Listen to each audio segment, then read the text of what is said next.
Hello everyone, hello, welcome to another stream from Hugo's desk.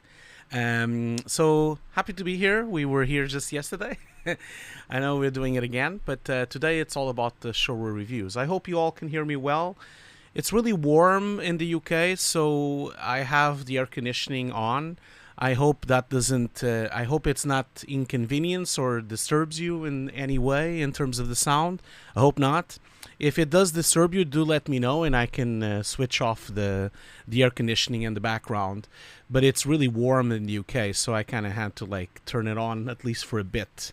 But yeah, we are now doing these every week, so of course not every week, sometimes we can't, so unfortunately next week I can't do a stream, but the week after we'll do 2 streams again. So I'm having a lot of streams coming. Anyway, welcome everyone. This is the Honest Showreel Reviews. We're going to be reviewing 3 showreels today. I think I'm going to be reviewing 3. There is one person that has not responded to me, so I'm not entirely sure if we're going to do all 3 or if we're just going to do 2. We'll see. I'm kind of waiting to see if this third person answers or not. But these streams are sponsored by BenQ. I just wanted everyone to know this. They can't really... They are not possible without the support and the help of BenQ, and so I just wanted to make sure everyone knew that. And I'm gonna play very soon a small commercial from them. I just wanted to really emphasize how much I really thank BenQ for supporting this channel for so long. They've been supporters of the channel for like 7 years, and I would not be able to do any of these streams without them. So thank you so much for the support and the sponsorship and all the perks that they give me as well. So, and of course, special thanks to Vincent, which is the person in BenQ that I usually deal with. And so I really can't thank him enough for all the support over the years. So with that in mind, I'm just going to start with... As I said, it's sponsored by BenQ, this stream, so I'm just going to run their commercial for, it's only 30 seconds long. So I'll be right back, and then we can talk about everything else.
So once again, thank you so much, BenQ, for sponsoring this stream. Really couldn't do it without you guys.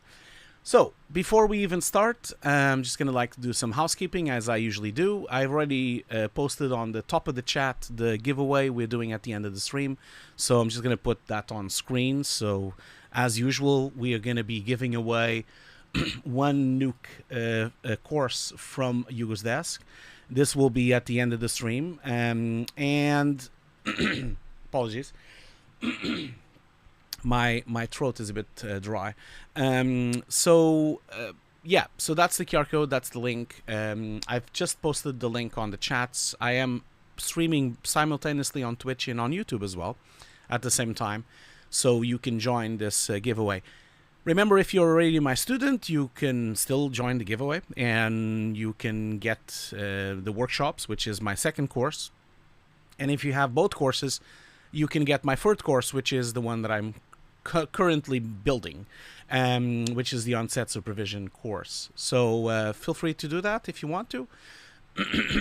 we talked a little bit about that last week, but the next streams are going to be the 14th of April, which is the next time we do Honest Showreel Reviews. So if you want to be part of that, you can basically join and book your slot. I'm going to put the links on the chat as well. So there's some free slots for the there's one free slot for the 14th, and I think there's 2 free slots for the 21st. So if you want to be part of this, let me just double check. I'll just double check right now. So yeah, so on the 14th there's 1 slot free, and then on the 21st all slots are free. So you can still sign up for both the 14th and the 21st of April for the Honest Showreel Reviews, just so you know. So as I said, next week I'm not doing a stream because of work commitments. I can't do a stream next week, but I will be back on the week after, so the week of the 14th, with 2 streams. I'm going to be doing the stream on the 14th of April with the Honest Showreel Reviews, and then we'll have another radio show on the 17th. And this is really becoming really quickly my favorite stream to do. So as I explained yesterday, I really want to start trying my best to do this every week. Of course, I can't do it next week, but as best as I can, I'm going to try to do it every week.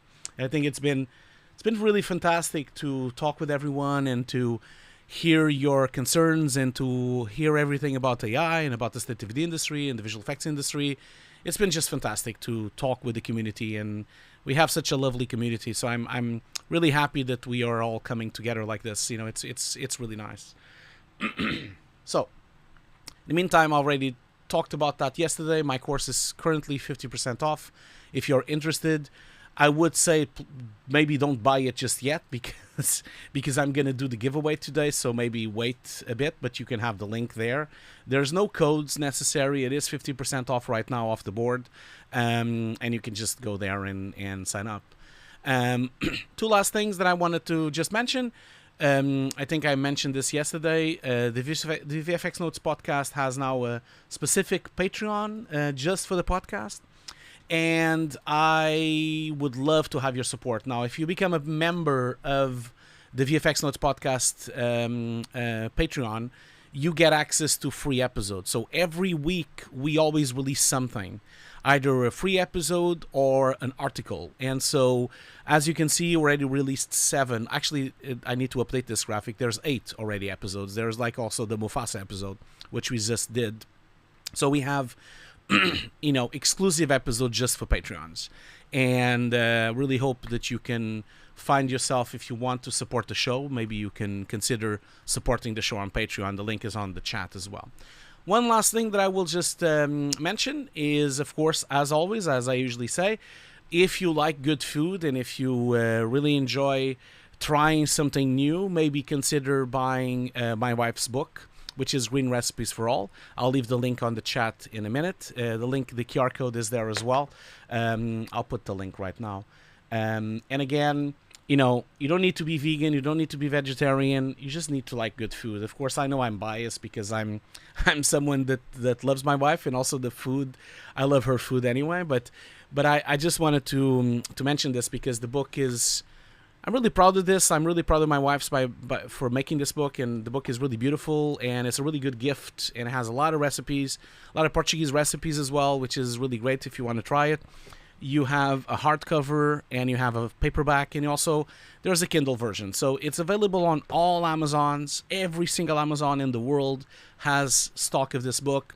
So maybe consider, if you want to support small independent creators, or support or household, consider buying the book to support her channel, which is Green Recipes for All. And that's it, really. I don't think I'm not going to flog anything else today. Well, one quick one, I just wanted to let you know that Ian Fales from Before and After just released his new book just about the penguin. So again, I'm not being paid by Ian in any way, but I just wanted to mention that this is a really outstanding issue. I think Ian is starting to become more and more like Cinefx. It's really great what he's doing with these books that have a single film or a single TV show as the main topic, and it becomes like the almost like the art book, visual effects book of that film or TV show, which is fantastic. I really applaud what he's doing over there at Before and Afters. Apologies, I'm just gonna just like my throat is really dry. Let me just cough a little bit. I'm gonna just mute myself for a second, if you don't mind.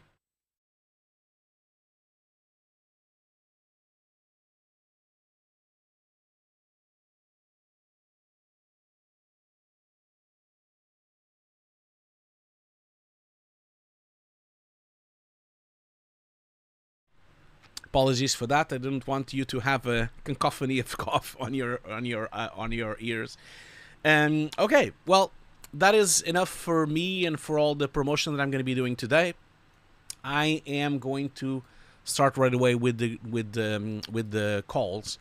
So I I know the first person is available because they've sent me the show reel. I'm not sure about the second one. The second person never contacted me, so not entirely sure we're gonna do a full show. So we'll see and see what happens. But I'm gonna bring in the first artist that we're gonna be reviewing their work and see what happens. Let's do this. Hopefully they're here and we can start. As I usually mention, we are not going to be doing webcam calls with the artists because I can't do that at the same time. I think I've explained that before. Yeah, so can you hear me, Johannes? Can you? Yes, hello. Hello. Johannes, is that how I pronounce it, right? Yes, that's right. Okay, cool. I hope you're well. As I explained, I can't really do a webcam call with you, so because I'm already sharing my camera in 2 different streams. But I hope you don't mind if we just do it on audio with you. Is that okay with you? Yeah, that's okay with me. Yeah, okay, I'm fine. So just wanted to yeah, first of all, well, thank you so much for signing up and thank you so much for booking your slot. And why don't you tell us a little bit about yourself? Like, tell me a little bit about yourself. About myself. About what you do and where you're calling from. And I'm from Germany. I'm a student at the university here. It's called Pixel Vision, and I'm actually last week we had a deadline for our demo reel, and I'm happy to share it with you. Ah, cool. And so is this? I'm gonna put the demo reel on the show so that everyone can see it, and I'm gonna also share my screen so that when I'm talking to you about it, then you can also see where I'm pointing to. Because of course the stream is very delayed for you on YouTube, so I'm just gonna like share my screen here. And 3, yes, 2, yes, that's the one. Okay, cool. Okay, cool. So I'm gonna remove the sound. You probably see my screen, don't you? Yes, so I see. I'm gonna share it with everyone as well, so that everyone can see your show reel. Okay, so as I usually say on this show, I have not seen any of the show reels, so I have not looked at the work. I have not seen anything. I try my best to make it as most surprising as possible so that I can also act and react to it while I'm watching it. And so haven't seen your show reel. Let me ask you this, like I'm gonna just play it for a second here while people watch it. Is this show reel final, or have you started sending it over? What's happening with this show reel? I hope that's final. I already posted on LinkedIn, okay, and cool. I'm currently writing the detailed breakdown for the Rookie Awards. Okay, cool. And what would you? Let me ask you, like, what is your expectation? What kind of position are you looking for? Because I can see you could do a lot of different things. Junior compositor. Yeah, but you also do CG as well, as I can see, and you do some tracking as well in lighting, isn't it? Yes. Yeah, cool. Yeah, I'm at Pixel Vision.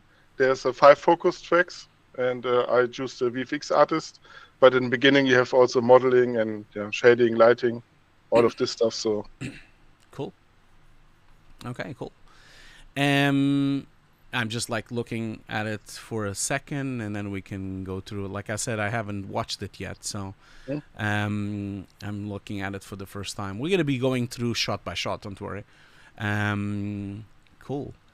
And could I ask, like, what's your expectation in terms of work? Are you planning to stay in Germany, or are you just looking for anything really? Like, what's your? No, I would love to stay in German because I'm already a little bit older. Yeah. Yeah, and you already have probably your life settled, and you don't want to move. Is that what you mean? Yes. Yeah, I see what you mean. Oh, cool. You have a credit list. That's awesome. That's really actually nice. I like this a lot. That people can get to see the credits and everyone that helped and everything. That's really, really good. And even the music as well. That's great. Okay, cool. So let's start from the beginning.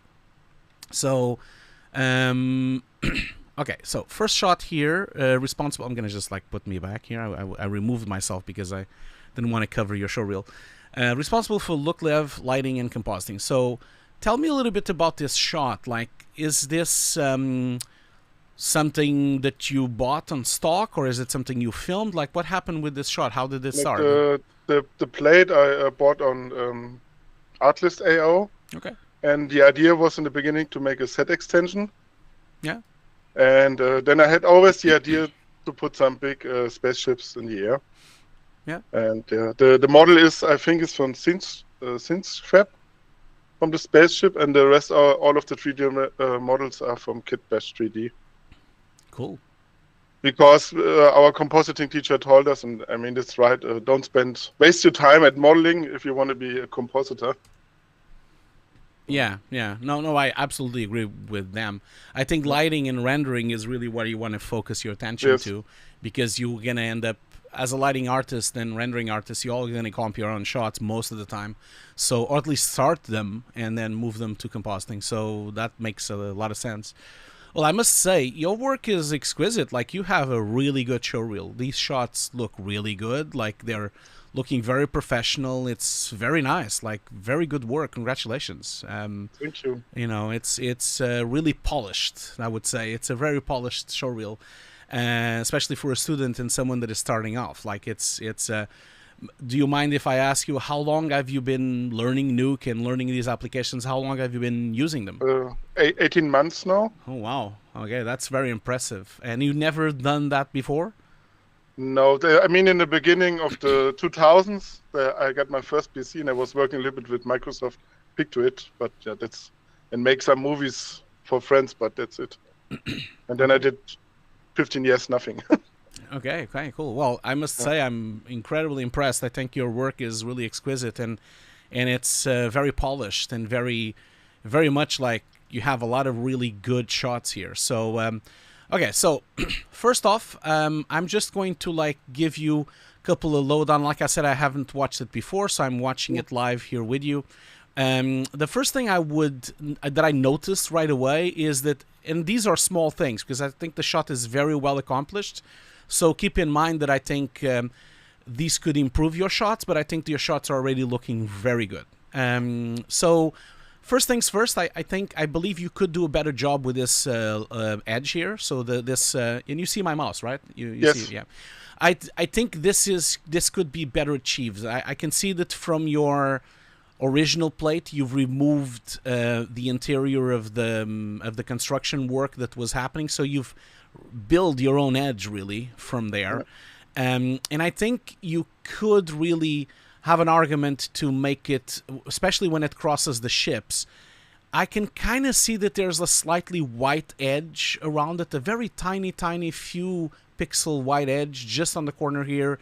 I think it's a bit sharp. It does need a little bit more softening, a very subtle softening, because it does look a little bit like a cutout. I think you could do a better job on that. And if your intent is to make it like it was broken from some war or some destruction or something, then you need to make it more detailed so that you see little more breakups on it, so that you notice that it broke from something. Because right now, this almost looks like some kind of laser or cutter cut it, which is a bit strange.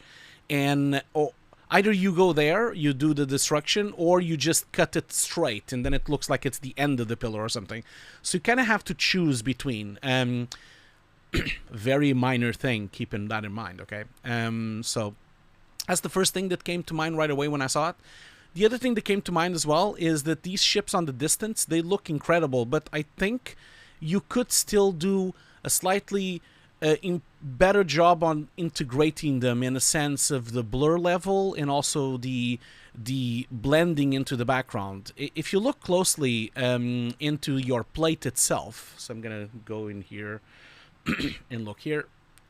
You have all the everything on your plate kind of gives away what's happening. So, for example, I look at this mountain in the back here, and you see that it's incredibly foggy and incredibly into the distance from the real plate because it's a very murky morning day. We have a lot of these in London as well. And when I look at your ship, when I look at this, I think you should... They are really big. You know, the ships are so humongous. I would say that they needed to be slightly softer, a little bit more blurred into the background, and I think they need a slightly little hint of more haze because they're so large and they're so far away from the distance. I do think you need to increase a bit more, especially this one on the side here. I believe that it's a bit too sharp and a bit too clean, especially when you look at this one on the right side. If you look at the buildings around them, the buildings have a slightly softness into them, into the blur pixels, and your ship is a little bit too sharp. What I would advise you is like just to zoom in to the surrounding buildings and the surrounding plate and try to match the fallout of the blur that happens on those buildings. I think definitely it needs a little hint of blur and a little hint more haze on these ships. And now I just noticed that you have again a little bit of a white edge going on the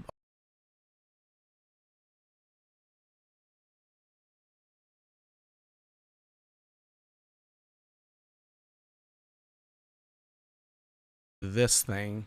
Yeah, it's probably this thing crossing here. So you kind of need to go and clean that up as well. So yeah, the rotoscope needs to be tightened up. Just notice now because I was looking directly at the ship, so need to tighten that up here, and then just keep a constant and straight line with this roto here. Cool. Now, more. Let's see here.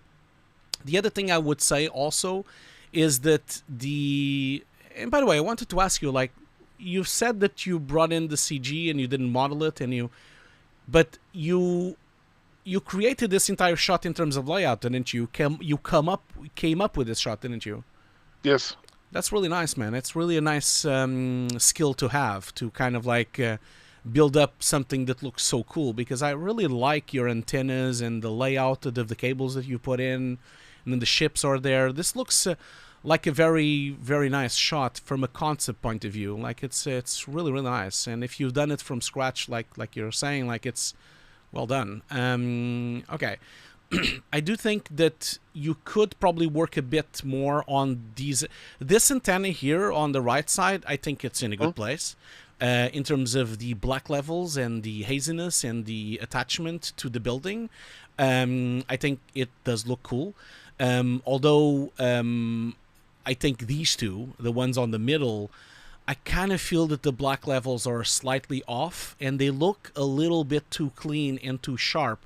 They're starting to look a little bit too much like CG because of that, because they're not fully integrated into the shot. I think you could haze them slightly a bit more and actually lift them a little bit more so the blacks are a little bit less black and it would fit into the shot a little bit better, you know. So I think that would work much nicely, and yeah, I think it's really, yeah. And also when you did the lighting for this shot, how did you do that? Like, did you pick an HDR or did your lighting by hand? How did you do that? I had a HDR, a little bit similar to the scene. And I also put a really big ground plate with the color of the sky so that I get the reflections on the antennas. Okay. And yeah, I had actually one really big key light, and I had a one light especially for the specular highlights. Okay. And I remodeled the building in the middle in Maya, and then I was trying to catch the shadows correctly with the key light.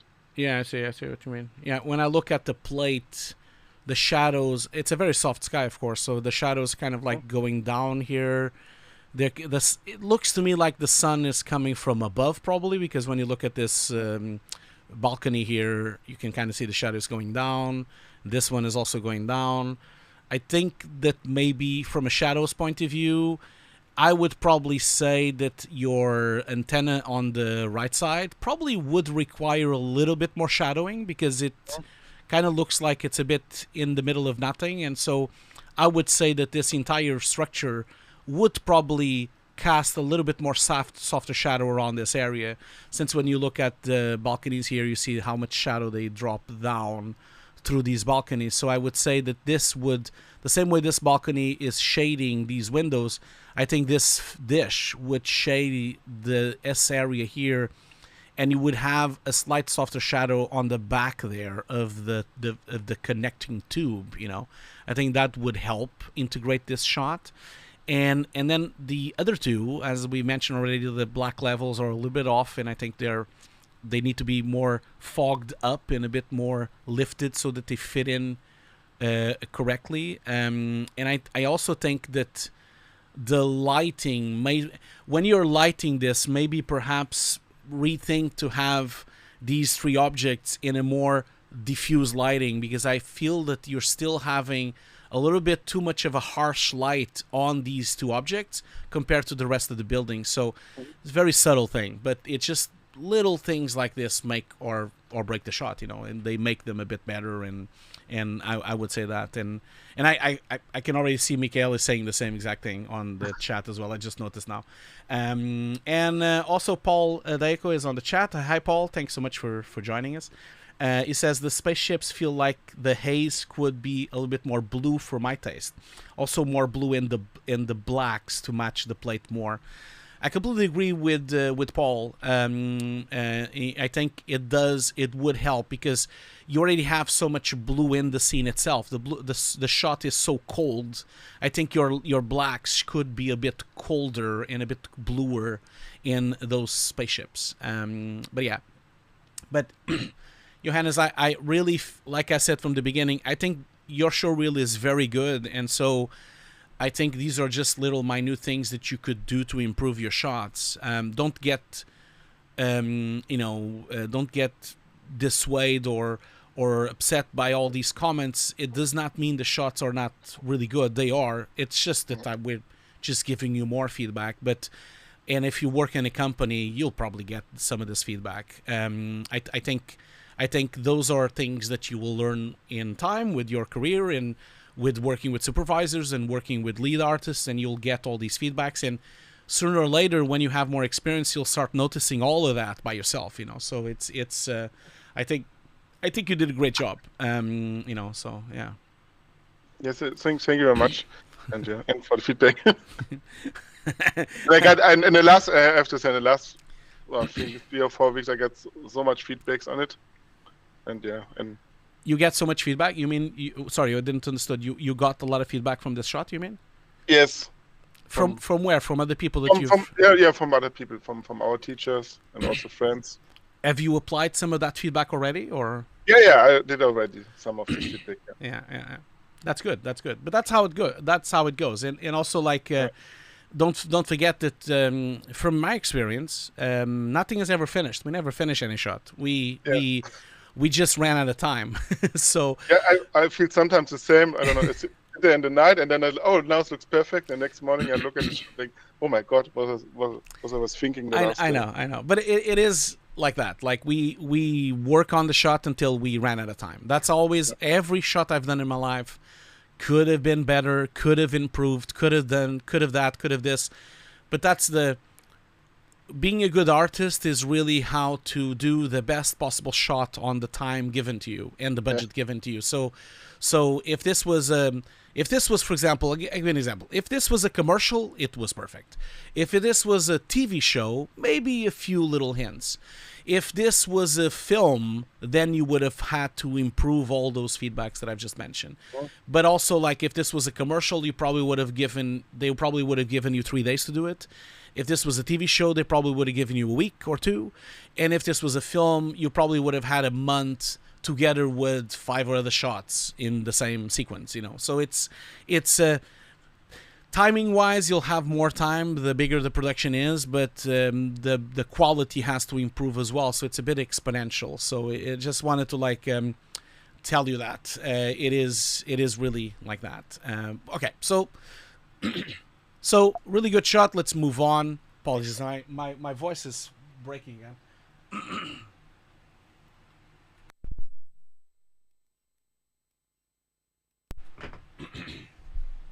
Apologies, everyone. I'm gonna have. I hope no one gets upset, but my throat is really harsh right now, and so I usually have these honey things that really help my throat, but I do apologize to everyone on the call and also on the chat, because you're probably gonna hear this on my teeth, but I just need to, otherwise my throat is gonna become worse and worse.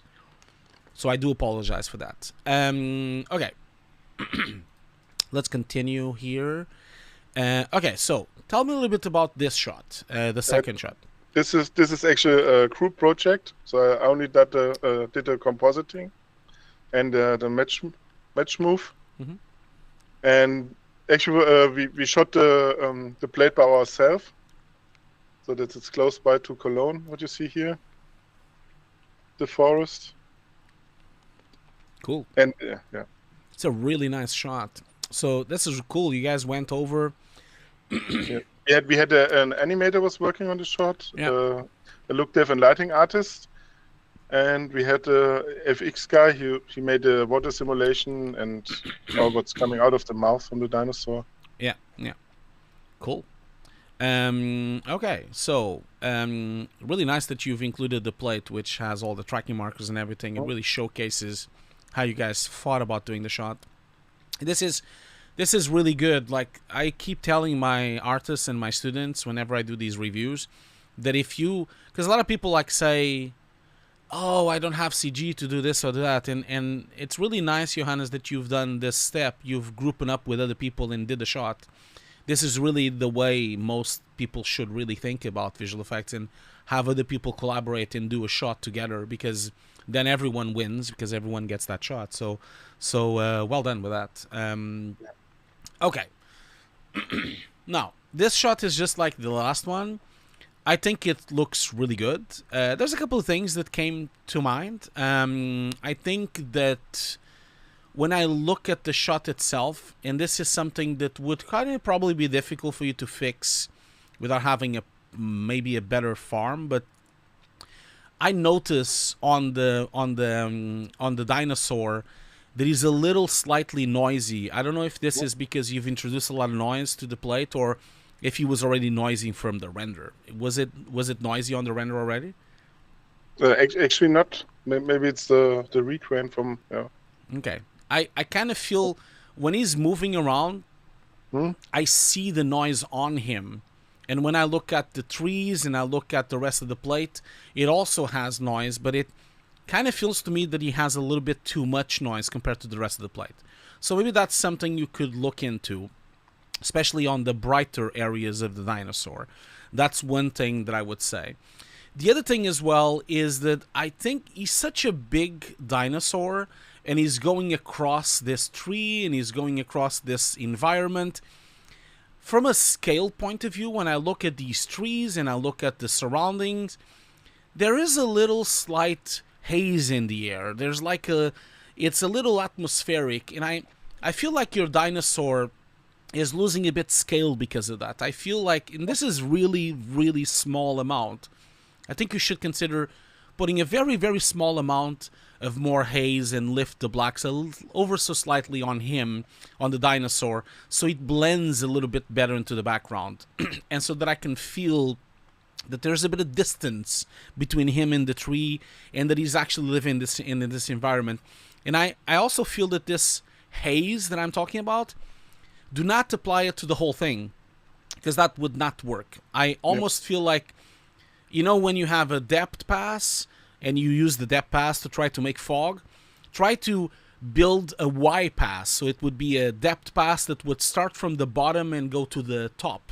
And so that means that you could do a haze grading on him by leaving the legs and the feet kind of normal as they are, but then he becomes hazier and hazier as he progresses to the top, so that then you can grab all the haze of the environment on the top here and all the light that is coming into this opening from the trees. I kind of feel that would help to sell that shot. But it's a very minute thing, and I think that it would help the shot. The other thing as well is I think that if I look really closely to the sharpness of him versus the sharpness of the plate itself, I do think that you need to work a little bit on that, because when you look at this leg and that leg, the plate itself is quite sharp, but it's still soft on the back here. You can kind of see that it kind of starts to become softer and softer and softer on the background, and it's a little bit more defocus on the back there. I kind of feel that he needs a little bit more of that. He needs a little bit more defocus on this arm compared to that arm. He needs a slightly, very little defocus on this leg compared to the leg on the front. And the overall dinosaur at all, the whole thing, should most likely have a slightly, like a few little pixels of blur, just to make him a bit softer and a bit less resolute. He's too sharp and too detailed for the plate itself that you see here on the plate that we have. So he's a bit too much, for that thing. And then, someone was asking on the chat on Twitch where the shot was comped. The shot was comped on Nuke. Apologies, I'm going to put myself on the top there because, well, either way I put myself, I cover something. I either cover your title or I cover your name or I cover what you've done. So I think I might cover your title if you don't mind, because then I cannot, because then people can see the logos of the softwares that you've used. Apologies for that. So D1 SAS 73R on Twitch. This shot was comped in Nuke.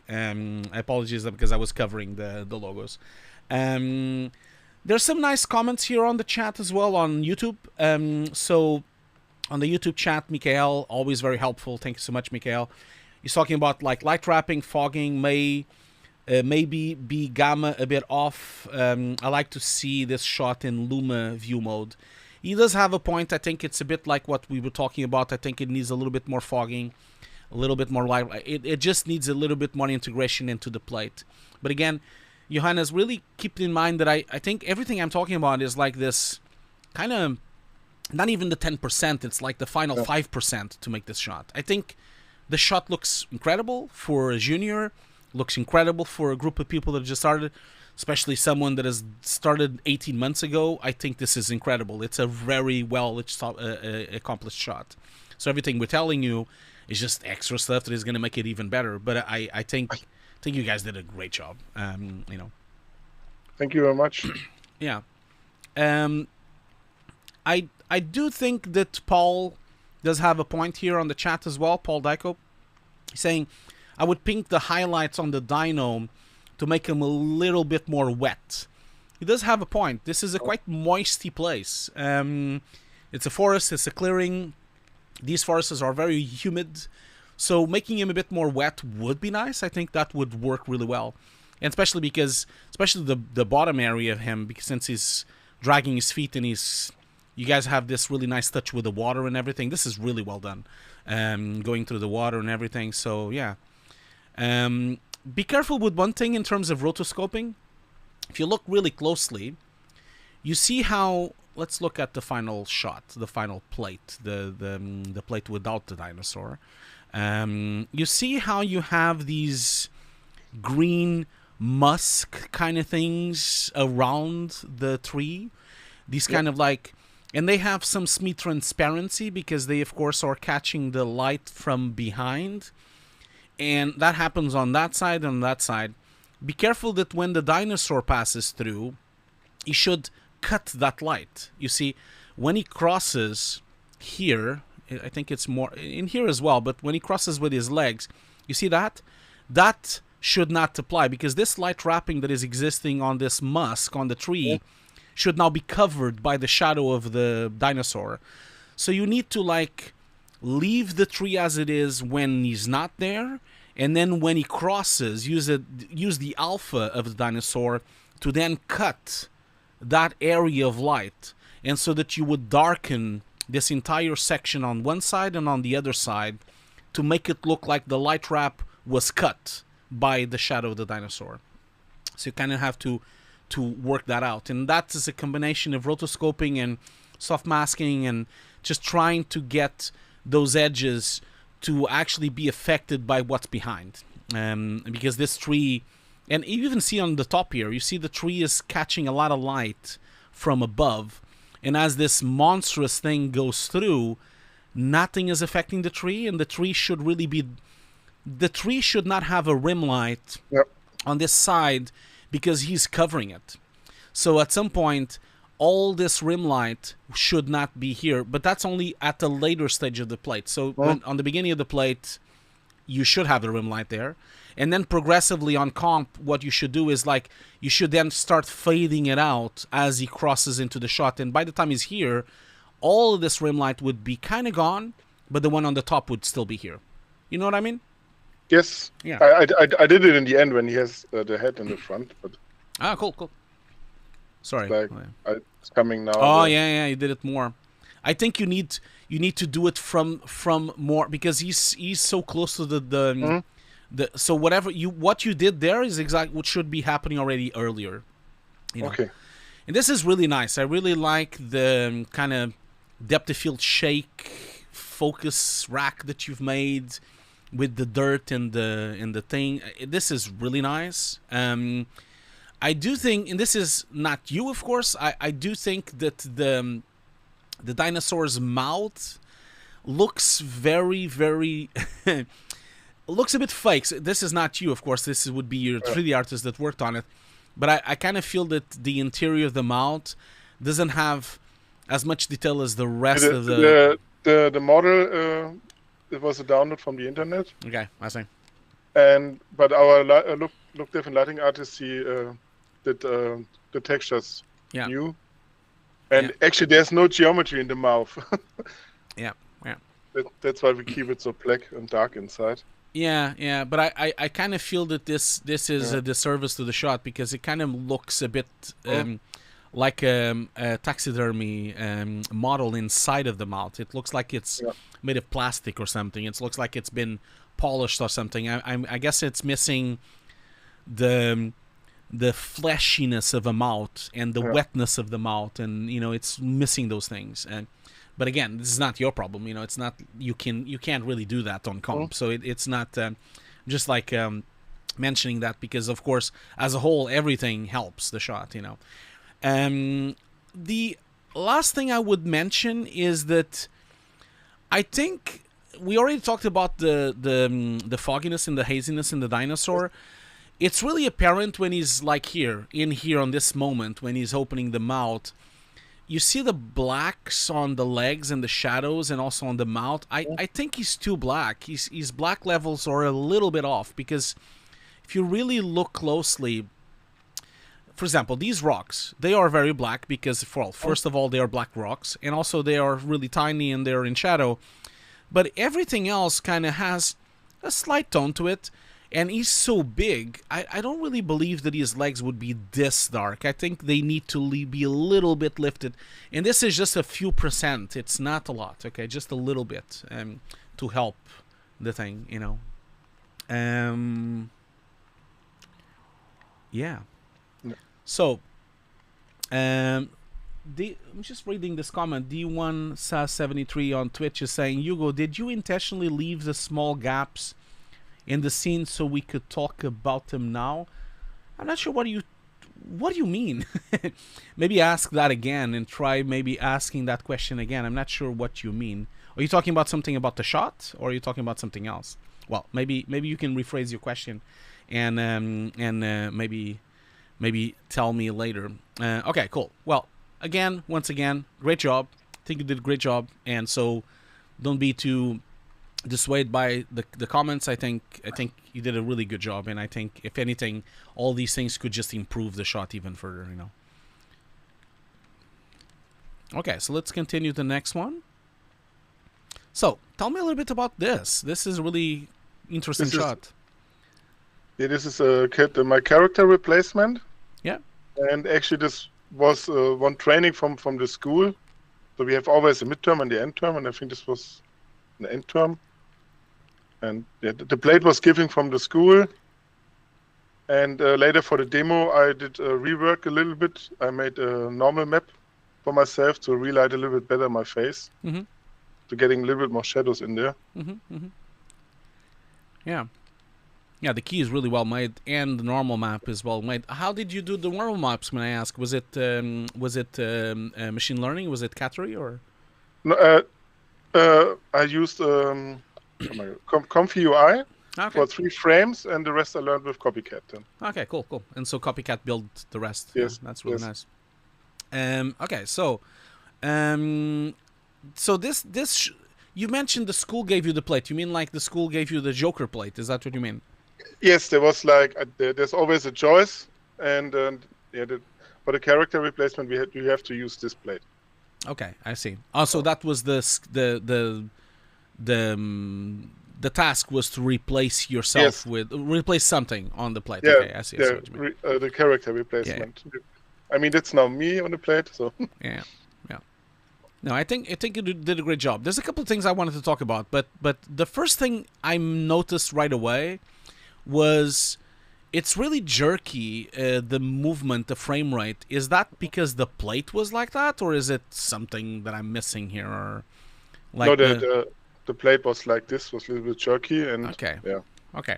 So that does that mean, because the film was obviously filmed in 24 frames per second, when you went through frame by frame, was there 24 frames there, or was there cuts in between the frames? Did you check? This was my later. I found out there was a few frames that was duplicated. I see. But then it was already done, and I had all my rotor work and everything. Yeah, and you couldn't really fix it. Yeah, yes. I'm just mentioning because it was the first thing I noticed right away. And I understand that it's probably a bit tricky for you to fix it again, but just next time you are in a situation like this, be sure to check frame by frame the plates, because this is very common in the industry that we sometimes get wrong plates. Very common. Like I used to get this all the time at the mill. We would get exports from grading or exports from data wranglers on set, or even from the company itself, and sometimes an export would crash, or maybe it would have double frames, or maybe there was missing frames. A lot of things can happen, and so you always have to, the first thing you should do, and everyone should do when they're doing compositing, just look at the plate, go frame by frame, check if everything is there, if you're missing any shots, if it has jumps, before you start anything. And then you can flag that to the department and say, guys, there's 2 missing frames, or there's 2 duplicated frames, or, oh, you sure this shot is correct? It's really important for you to check those things before you start working. And I understand this was a plate given by the school, but there's no problem of you turning to the school and say, guys, there's something wrong here. What's going on with these duplicated frames or something? And then they could fix it as well. Or they can just say, well, that's what it is. And then you could just continue, but you know you did the due diligence of asking, So keep that in mind when you're working in a company. I never trust anything. I always double check everything, because it's not that someone is not doing their job correctly, is that sometimes there's just technical problems and technical issues and problems that can happen outside the control of the person that gave you the plate or that worked in the plate. So that's kind of it, Yeah, and so Mikael is kind of talking that it might be a 24 to 30 frame rate conversion issue. Could be. Maybe the conversions were made incorrectly. Could be that. Okay. At first glance, when I look at your shot, it looks incredible. You start thinking, okay, this is great. It's so well made and so well achieved. And the process is really cool with the UVs. But when I start looking more and more and more, I do think that it's not completely matching what the other actor was doing there. When you look at Joaquin Phoenix's plate here, when you look at how he is integrated into the shot, you kind of see that there is like there's a softness of him that is coming from the refraction of looking through the glass through his face. And first thing I would say is, if I was shooting this myself, I would have most likely gotten a piece of glass on set and filmed through the glass. That would be the first thing I probably would have done, so that I wouldn't have to reinvent all of this, trying to make you look like you're behind glass. So that's the other problem. And then the second thing is, when I look at your composite, when I look here, it looks like instead of having that softness that the plate has, that is coming from the lens and the glass, kind of feels like there's some kind of strange glow happening in the skin. You need to be careful by not putting too much glow in it. I think it's just about too much. It almost looks like when people overdo their vacation photos and try to make them look younger. It almost looks like you're on the borderline of making him a bit too glowy and too soft. So I think you need to be careful with that, because it's more about defocusing and blur than glowing or diffusing. So you have to thread that line between these three things. You need to be careful with that, because at right now, I feel like you need to blur more and glow less. I don't think you need to remove the glow, but you need to make him less and then more blur. So you to kind of match the shot. Because from my opinion, I think this is a nice shot, but I think definitely so far is the worst shot of the showreel. Not worse, don't get me wrong. I mean the less final, the one that it doesn't look as final as the other ones. Because I noticed so many things. And the other thing also that I would recommend you is, when you look at the plate here, you can kind of see that the depth of field is quite extreme. So you have, because you just look at it, this is so defocused on the background. It's probably a very, very, very low f-stop. And when you look here, you see his nose is barely focused and his eyes is barely focused, and then this eye is already completely defocused. And you can kind of see the shoulder is very defocused as well. So there's a lot of artifacts coming through the lens on this corner here. So the lens is so, the f-stop is so extreme that whenever he would move his head, if he would move his head, he doesn't, but you do. When you move your head, you should be much more blurred when you go into that side of the vehicle, So it's almost like you should build the depth pass and really make sure, because you look here, this is wrong, because on Johannes Phoenix, this eye was sharp, and this was a bit more blurred, and this shoulder was more blurred. And as you can see, everything is sharp. You didn't really apply depth of field into yourself. So it's almost like you need to build a depth pass from you.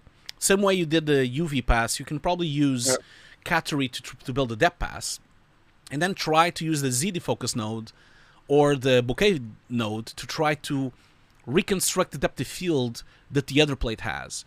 And especially when he moves and looks to the side, then this would even be more, because now Johannes Phoenix doesn't do this on the plate that you got, but at least not on the plate that I saw on the breakdown.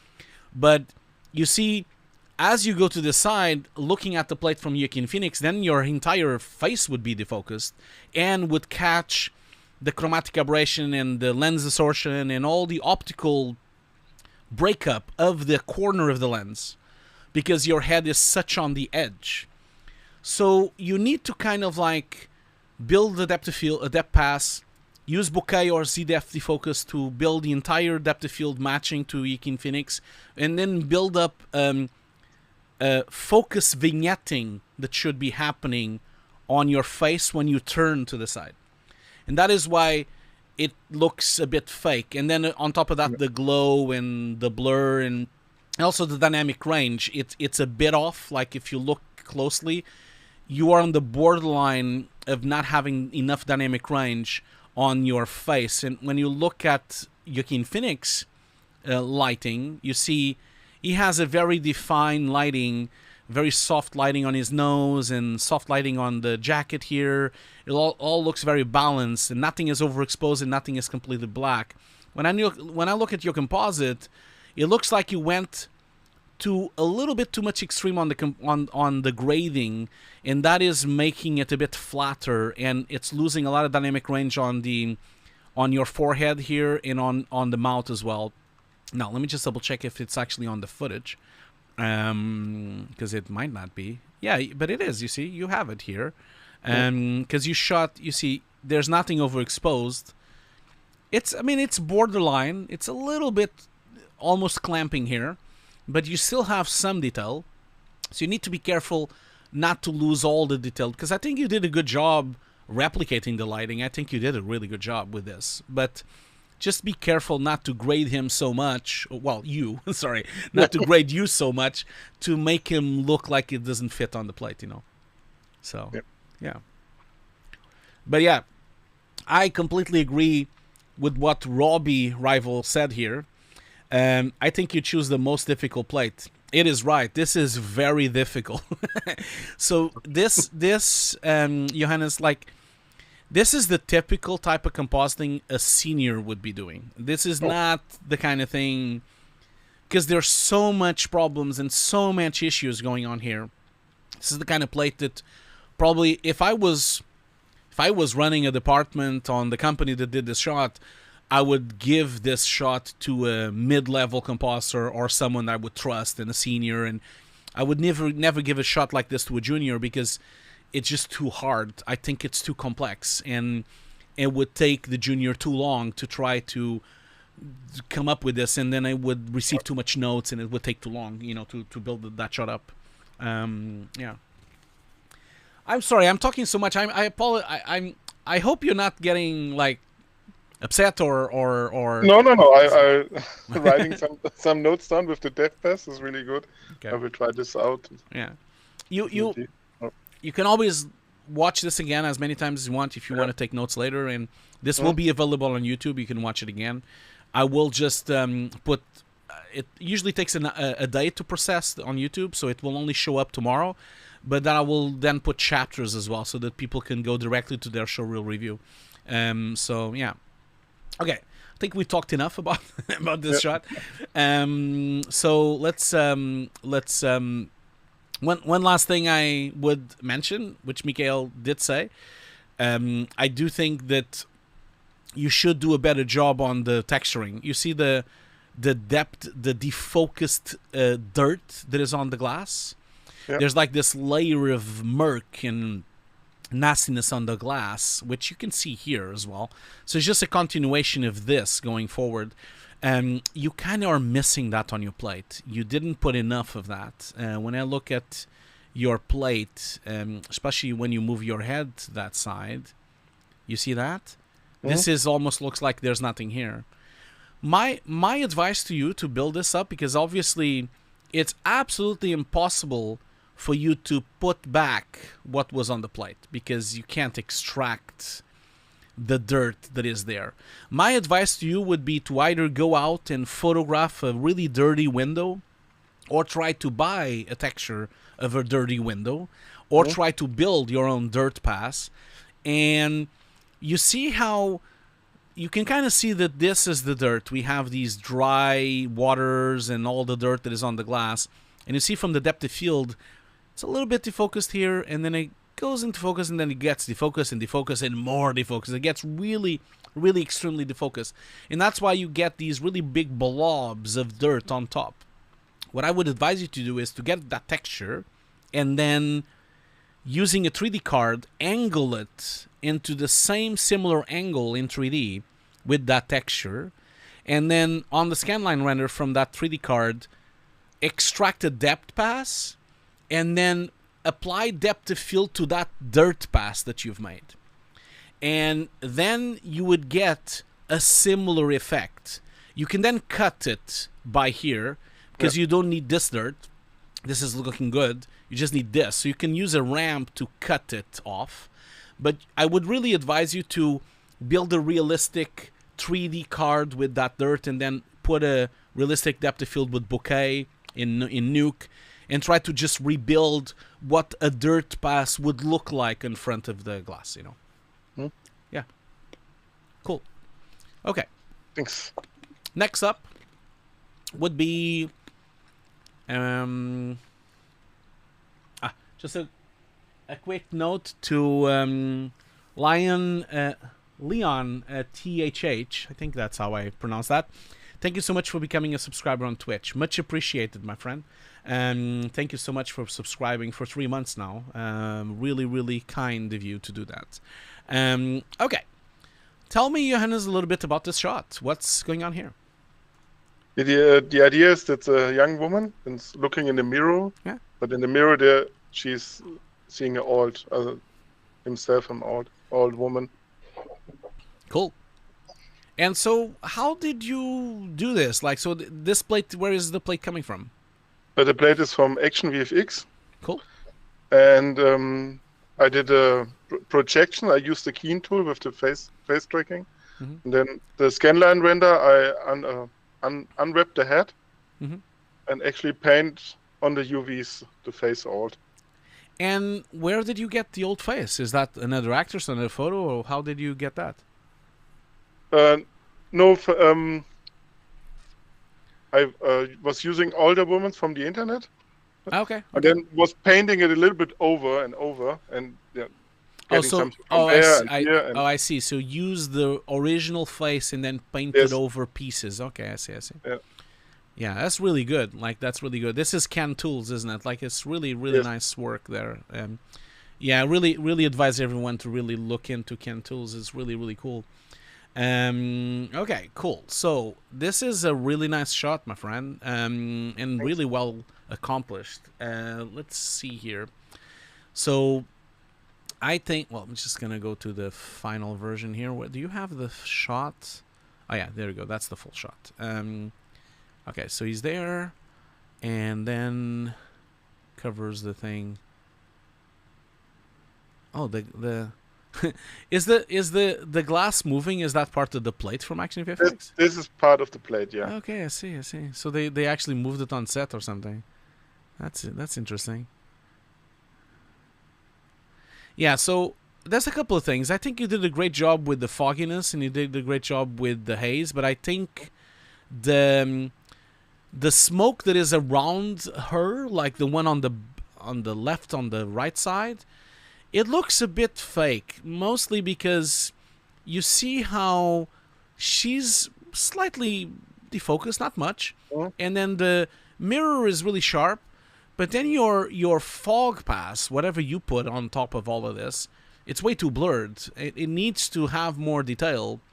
So when you're on the shower, you actually see a depth fog. So the one on the front is a bit defocused, but then the one closest to the camera, to the places in focus, you would actually see the swirling kind of fog going through, because you would see more detail on it. I think you went a bit too far. You defocused it too much, that plate that you have on the overall shot, which is making it look a bit fake. Then let's see here. So as you go across, there's like some kind of, what is that? There's some kind of. There's one frame. I don't know. In one frame, she has a broken finger. Yeah, that's a really strange frame. Yeah. Let me just look at the original frame here. Where's the plate?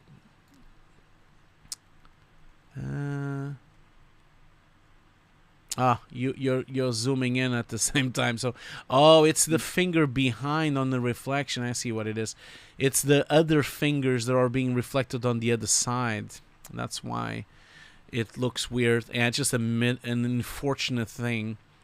Most likely, if you were doing a film, they would have asked you to clean that up. Okay, so as she crosses, the rotoscoping is a bit off here, just as she touches. You can kind of see that there is like a few frames here where the hand is a bit larger and then thinner.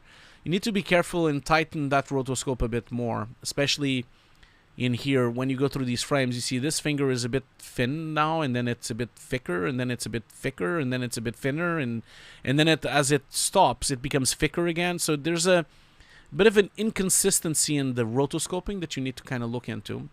And then also delay, you see here, when I go frame by frame, the roto is like not going at the same time as the hand. And you can kind of see, especially from this finger here, you especially see that's the edge that you've created for the finger. Yeah. And then the edge kind of gets left behind for one frame, and then it catches up. So it's like you're kind of offsetted slightly on the rotoscoping. Need to be careful with that. So there's a bit of an offset. And then as she wipes the thing clean, this is really nice. Now, I would say to you that normally when you do this on the window, on the glass, if you try this on your shower, it usually gets cleaner. The visible area becomes much cleaner, not so foggy, because your hand passes through, and then you get a really sharp reflection for a minute or so, and then it starts fogging up again. And the other thing you do is you get a lot of wetness. So you basically get a layer of wet going through the hand, and then you see some droplets coming down, because since you've touched the water and your hand has touched it, then you see a bunch of droplets coming down, because the water's concentration is so big now that it jumps from the glass, and it has the gravity comes in the same way you have these droplets. You should now have droplets from this area that she covered. So I would make this much sharper here, so you see the face more, and make like a wet layer on top. So you would put a displacement watery effect on top, and then some droplets dropping down. You have some here, but it needs to have a lot more. You know? Yeah? Yes, I know. Yeah. Cool. Other than that, this is a really good shot. I think you did a fantastic job. I think these three things, the four things: the roto that needs to be tightened up, and then the reflection needs to be sharper, and the water droplets, and then the overall fog needs to be applied in a slightly different way. You need to make it a bit sharper, or maybe choose other elements of fog and build up that fog, you know. When I was doing this shot every day in the morning after the shower, I was making a picture of my mirror with my hand for reference. So. Cool. Well, yeah. Really well achieved. Really nice shot. I think you did a great job. Okay, so let's move on to the... Is that the last one? That's the last one. Yeah, it's the last one. So, tell me a little bit about the last one. What's happening here? The last one is my keying shot, because I was thinking when I start as a junior, I don't make the mirror shot or the opening shot. I will do much more like this, removing the green screen. Mm-hmm. So, again, these plates, or it says here. There's some action VFX. Even the background, right? Yes. Okay, cool.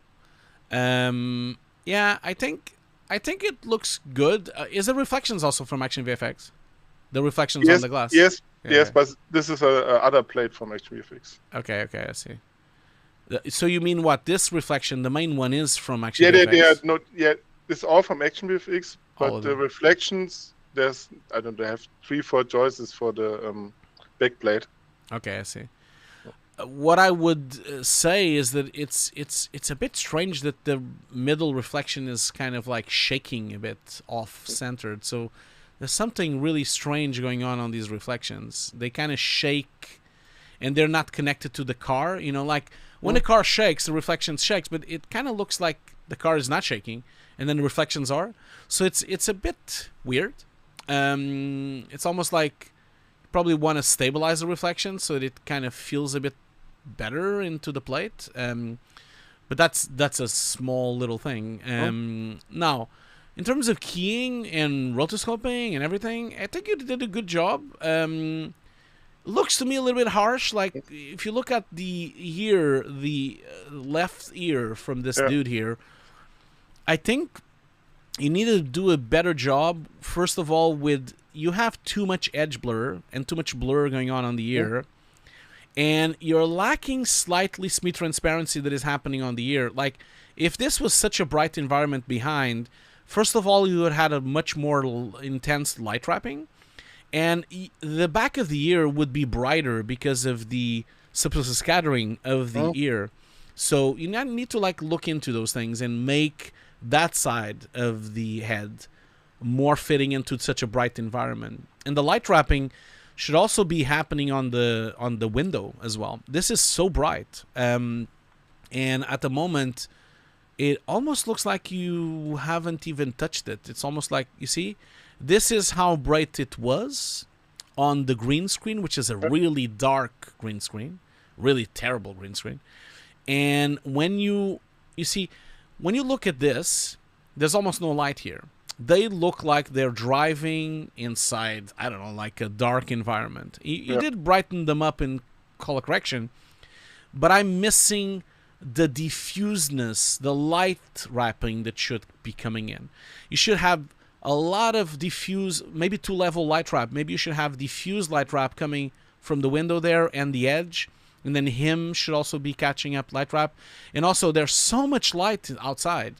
It should be a lot brighter inside this car. A lot brighter. Because it's so much light. There's so much light inside here.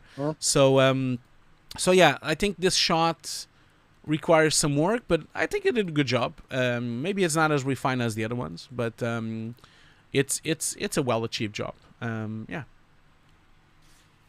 Thank you. And that's it. We're at the end. Look at that. It only took an hour. Well, but thank you very much for all the feedback.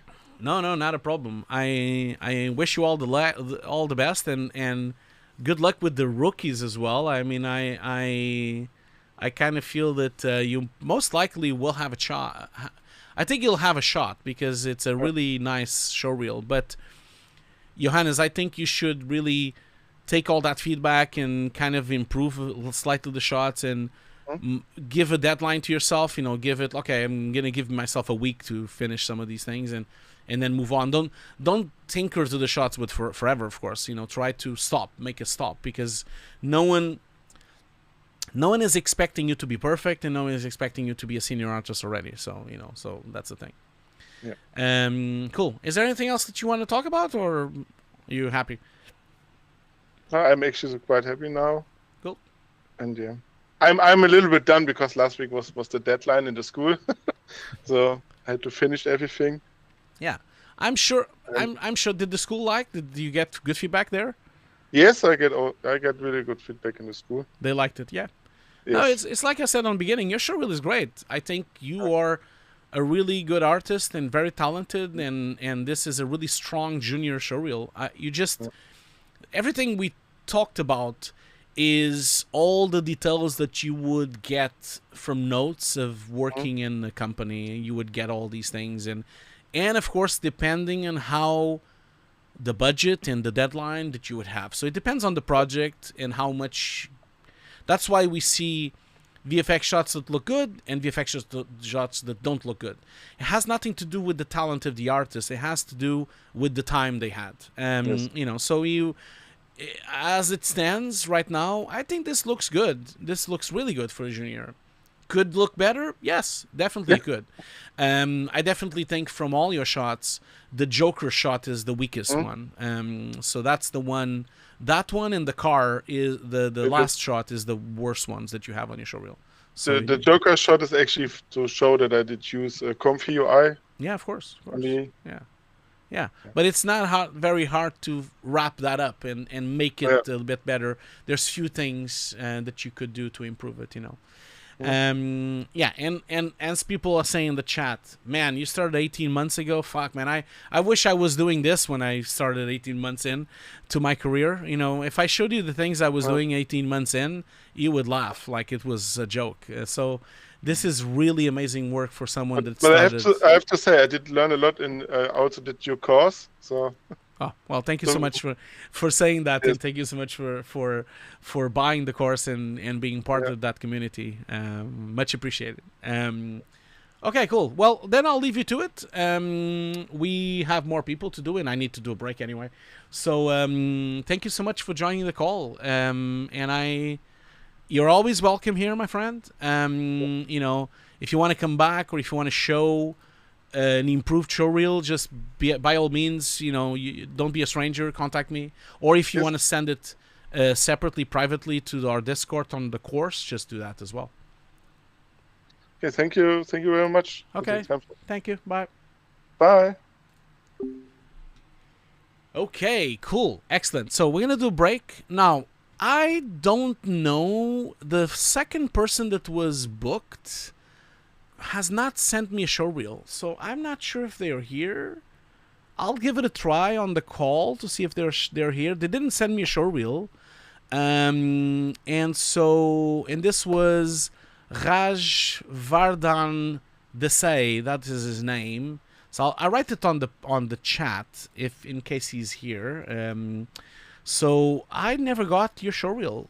So I don't know. Obviously, I haven't checked my email since I started the stream. But maybe if you are on the chats, either on Twitch or on YouTube, let me know to see if you can send me your showreel in the meantime. If not, I'll have to move on to the next showreel review.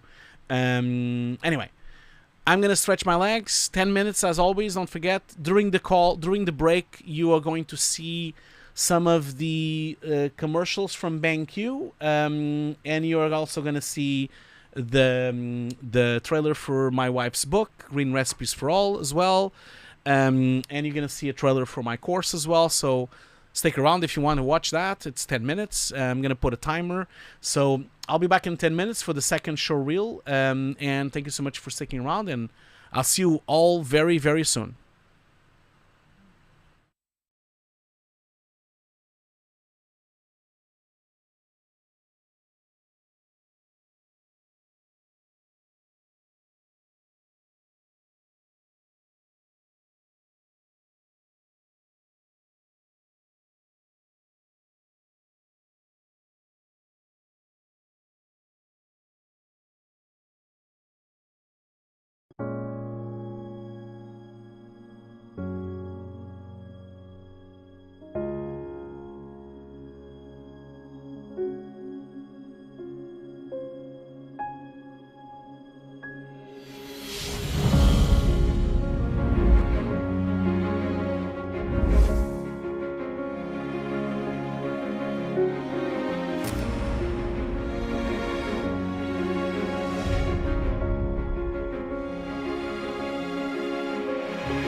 Hello everyone! I'm super excited to give you a glimpse of my first cookbook, Green Recipes for All, featuring over 50 dishes inspired by amazing Mediterranean food. Inside you can find recipes made with a variety of fresh, healthy and versatile ingredients and popular plant-based products. These are great choices whether you already follow a plant-based diet or simply wish to cook a few weekly meat-free meals to reduce your overall meat consumption. In the book, you'll find a wide range of new and exclusive recipes, from soups and big salads to main courses and desserts, as well as some of the most popular recipes here on my channel, such as the perfectly cooked non-stick rice or the tabbouleh-style bulgur and mixed bean salad. Not forgetting a new version of the delicious tofu chocolate mousse. So, if you'd like to have a look at my book and try some of the recipes, just visit any Amazon marketplace and order a copy, which is available in hardcover, paperback, or digital formats. Hope you enjoyed the book, have fun cooking, and see you next time.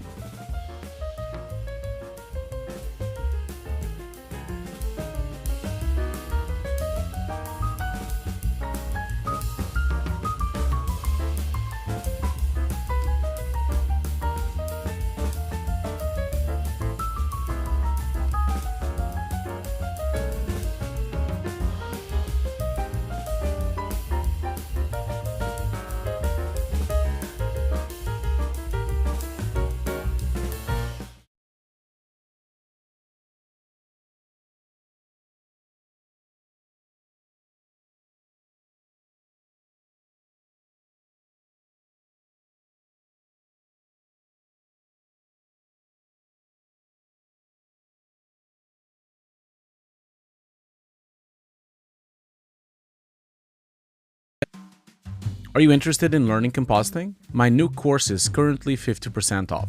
Join today to have access to 150 pre-recorded classes, 50 hours of training, using real production assets covering industry standard techniques, with over 200 gigs of showreel material, and access to a private Discord channel with over 2,300 students. This course is endorsed by Foundry and has access to a Foundry student license paid separately. Join today at hugosdesk.myshopify.com.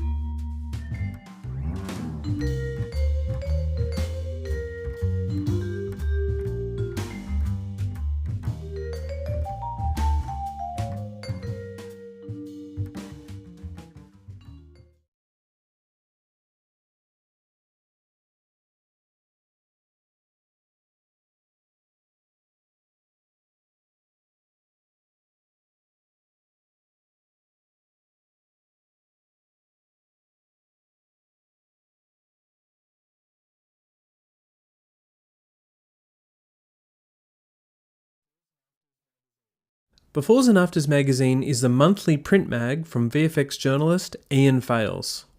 Go in-depth on key visual effects topics with major VFX supervisors, artists and studios. Each issue covers a different area like creature animation, miniatures, on-set VFX and VFX tools.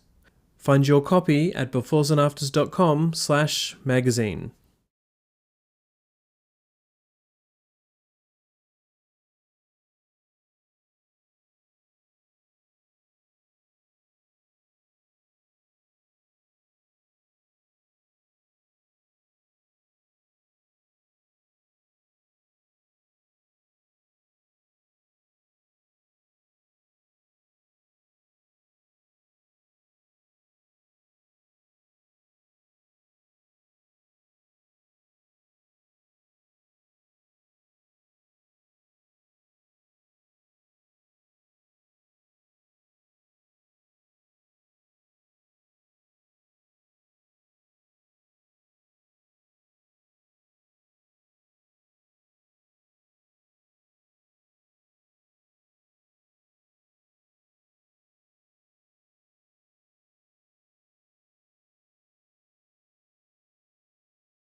Okay, we are back. Thank you so much for sticking around. Thank you so much for sticking around. I just wanted to let you know about something before. Oh, is it live? Wait a minute. I think it's. Did it crash? That's Did my stream crash? I hope not. I think the. There you go. It's back. Okay. For a second there, it kind of looked like it went off, but I think it's back now. Yeah, it's live again. Yeah, I think it just had like a momentary, like a little bit of a hitch there. Okay, so I just wanted, before we even move on, I just wanted to show you something. To put something into your attention. Where is it? Where's the link? I just wanted to find the link first and then kind of go through it with all of you. Because I really think since we're all part of like the Nuke community, I think this is an important announcement that I wanted to make. A really quick one. So where is my? Am I offline? I don't know. Like it. I think Twitch is off as well. Okay. Well, first of all, of course, as always, I brought my green cola. So, again, they're not a sponsor. I always say this.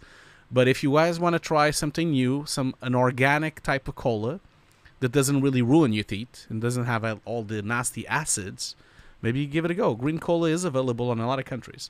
So I'm going to just open that up because it's so hot here. So I need to, like, be a little bit more, like, look at that. Beautiful. Okay, so I just wanted to mention to everyone that Nukepedia, which is one of the most important websites for our community, is currently being rebuilt. A lot of people actually think that Nukepedia is owned by the Foundry. They're not. Like, it's actually a completely independent thing, created by two amazing artists. And so I just wanted to let everyone know that Nukepedia is being rebuilt right now. And so, of course, for those of you that don't know what Nukepedia is probably one of the best places you can find gizmos and plugins and all the sorts of things that you will need. Apologies, I just not to open another link, but I need to open my email, and I don't want to show you my email, so I'm going to just like swap things around here real quick. And if you just give me a second,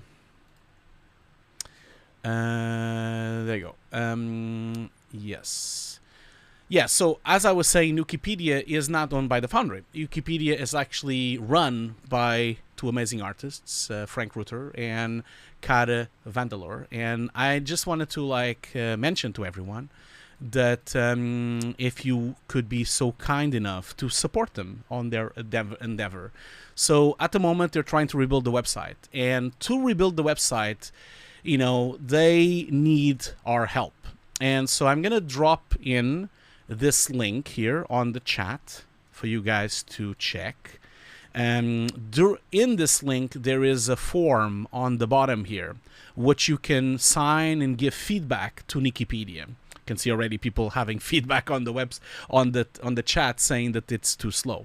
So give that feedback. So the Nukepedia rebuild survey is basically to gather from all of the industry information of how to make Nukepedia better. And so I really would love for you all in this industry, even if you don't want to donate to Nukepedia, and even if you don't have the money to donate, please consider supporting Frank's endeavor here, Frank and Kara, and try to give them feedback and help them with this adventure. Now, if you do want to donate, you can donate whatever you like. You can donate $1, you can donate $10, or you can donate $50, for example, as a 5-year pro user subscription, or $500 as a lifetime. So it's all up to you. I don't want to. I'm not paid by them. I have no affiliation with Nukepedia. I just wanted to mention to everyone that just like they say on the website here, there are almost 1 million users of Nukepedia. It has more than 2,000 gizmos and tools available. and there have been almost 2 million downloads on Nukepedia. So this website really needs a reform. It's too many users. It's too many people. They really need your support. So for it to continue and for it to actually have continue for many years to come, because it's been going for 15 years and it's been basically done by 2 people, basically. And which is crazy if you think about it. There's like 2 people. Of course, there's other people helping as well.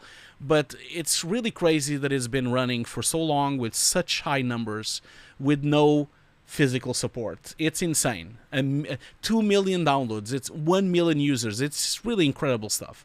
So maybe consider donating so that you can help Nukepedia to stay afloat and also for them to build a better website. Some people on the chat were saying, "Oh, could you please make the website faster?" Well, here's your chance to go over here to this form and to sign your email and basically to tell them all the feedback. Again, no mandatory donations, but it would really, really help Nukepedia's team to have donations. So give away whatever you can.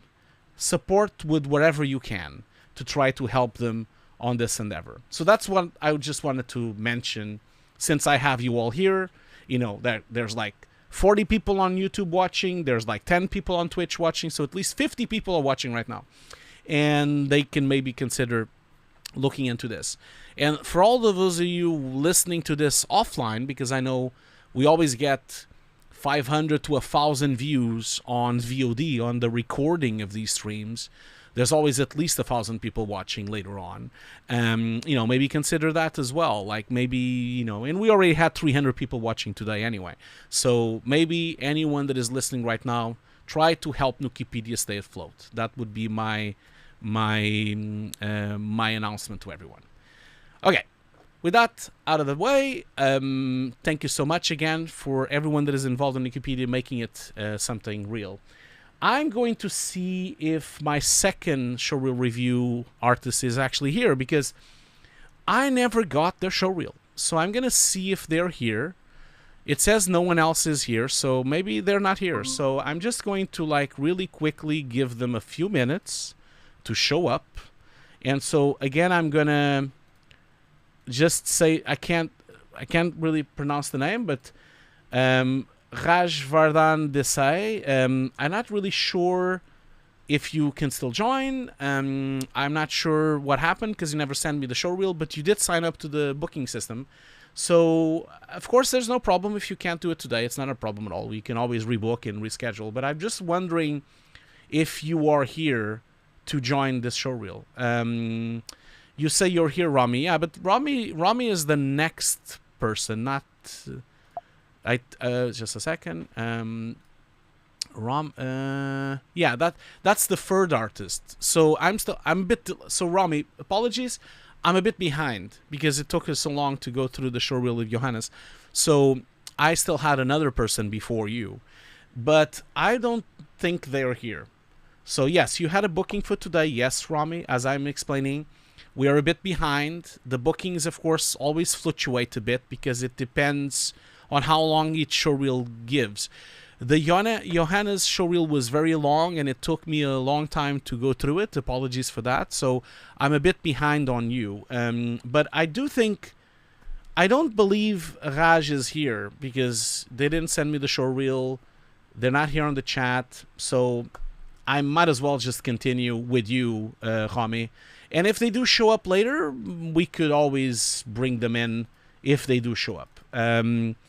So before we do the giveaway, though, just in the meantime, just wanted to give the link again for the giveaway. The giveaway will be at the end of the stream. But so, sorry, apologies. What I meant, before we go into the showreel review, I'm going to just put the link of the giveaway. So, yeah. So Romy, I think I'll just join your call instead, since I don't believe Raj is here. I don't really see him here, and so we'll see what's happening there. I'm not really sure exactly what happens. So I'm gonna just like write, please support Nukepedia.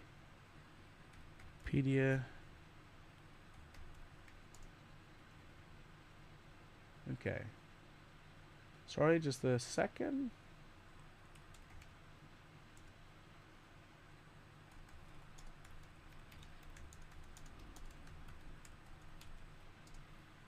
Okay.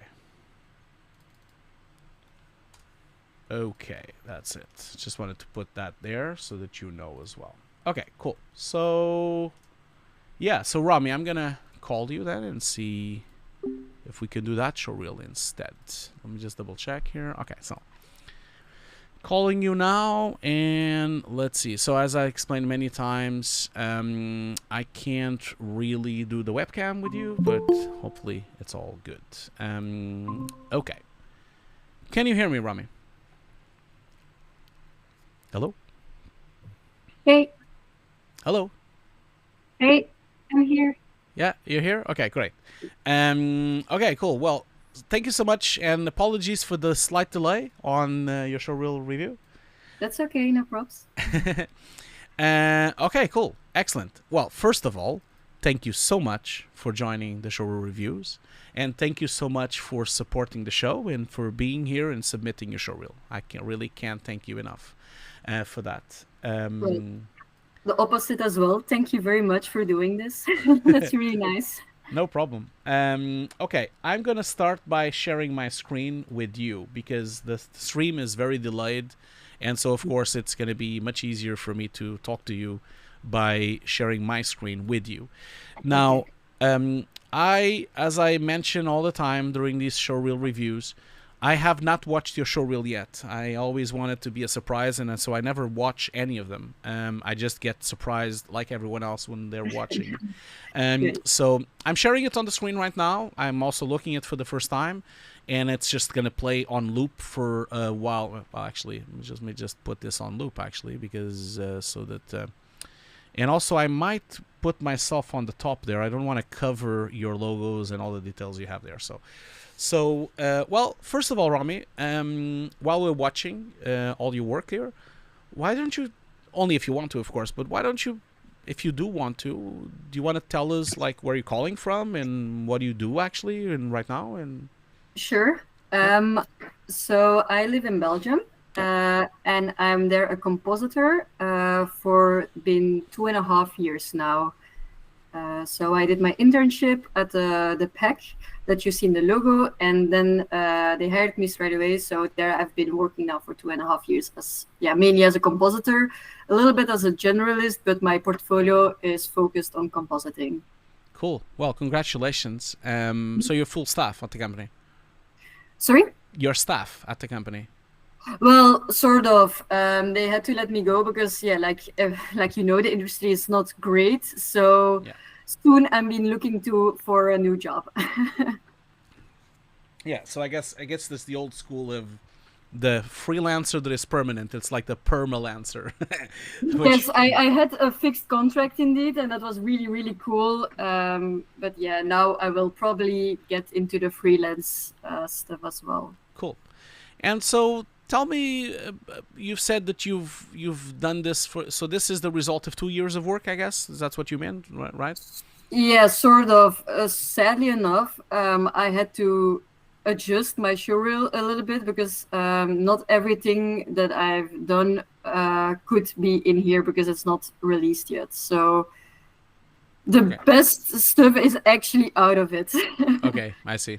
Well, you know, it is what it is, and I'm assuming you're still waiting for permission, or maybe you'll have a private showreel with a password or something. Maybe I have a private showreel with a password, but that I can share on your stream because that will see too many people. Of course, no, absolutely, of course, and I'm really glad that you didn't do that. You might get into trouble.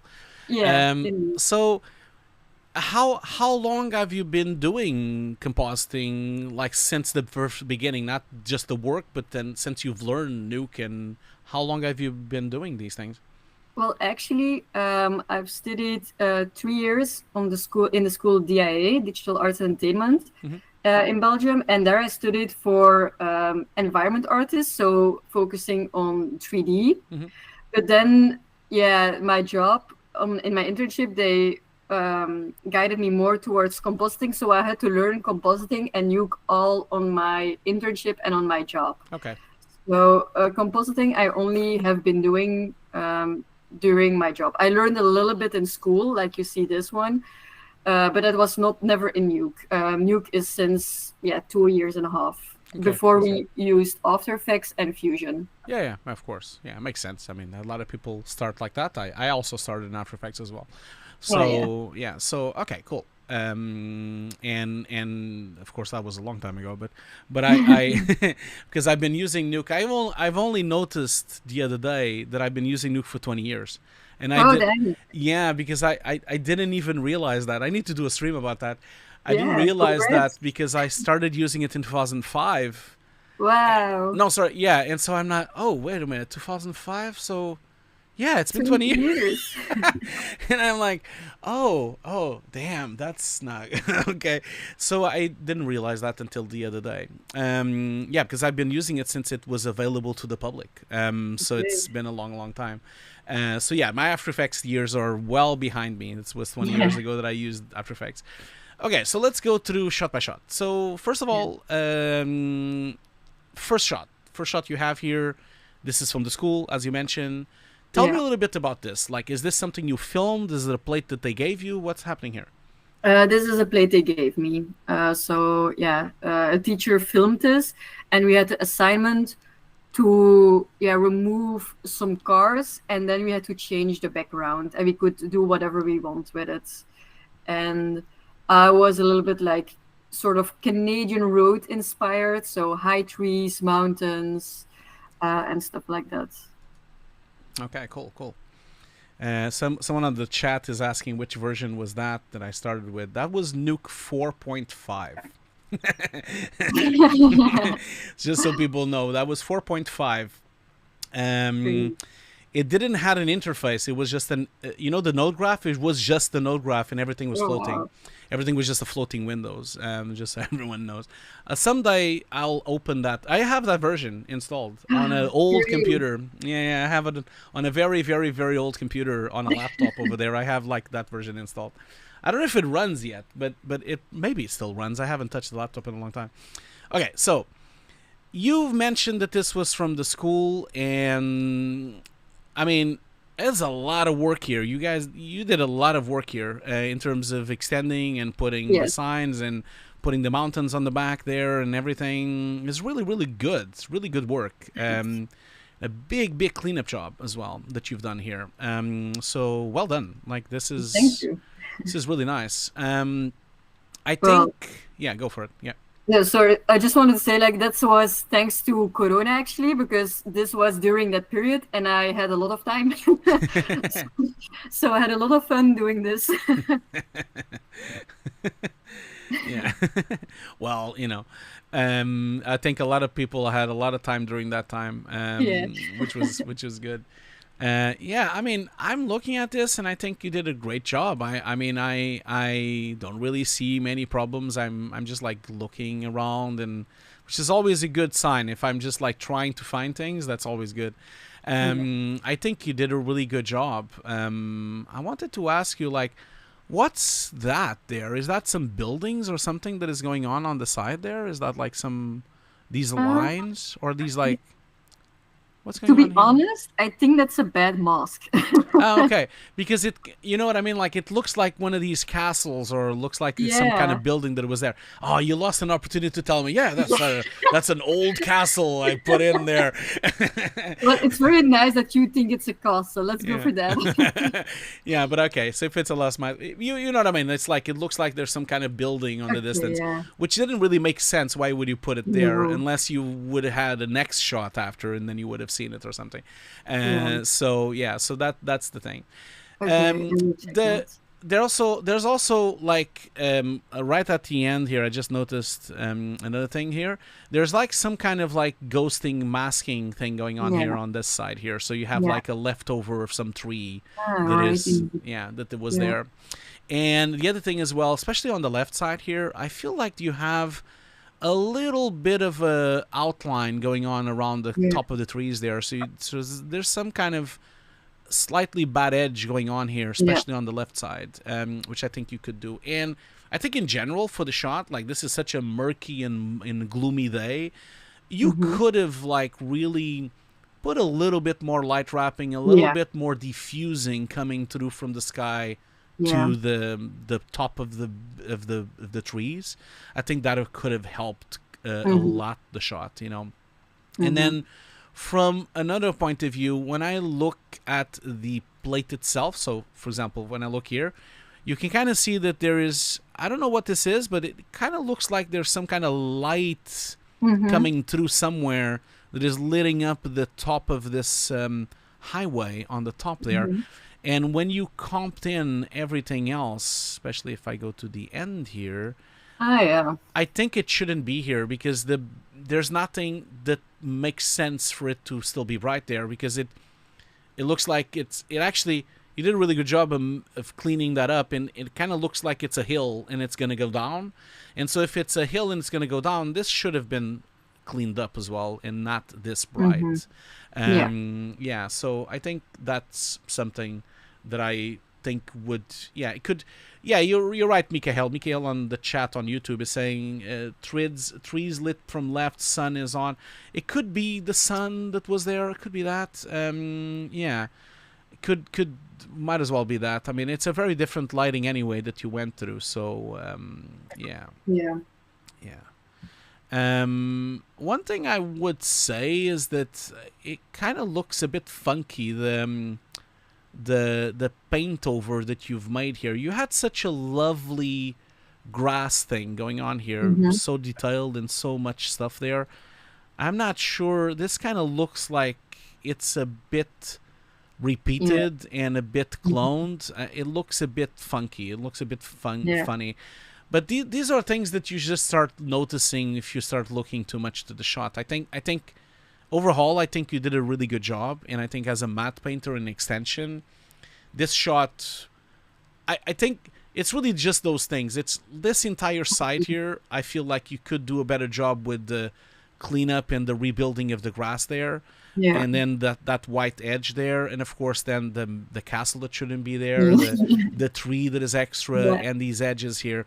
If you fix those things, I think the shot is looking really nice. I don't really see many other problems. I think you did a really good job. And again, like I just when I was speaking with Johannes just before, the showreel artist that I just reviewed, it all depends on the deadline and on the scheduling and how much time you had. So the shot as it stands, I mean, I've seen worse shots on TV shows. You know, like I think it looks nice enough for it to be on maybe a commercial or a smaller budget TV show.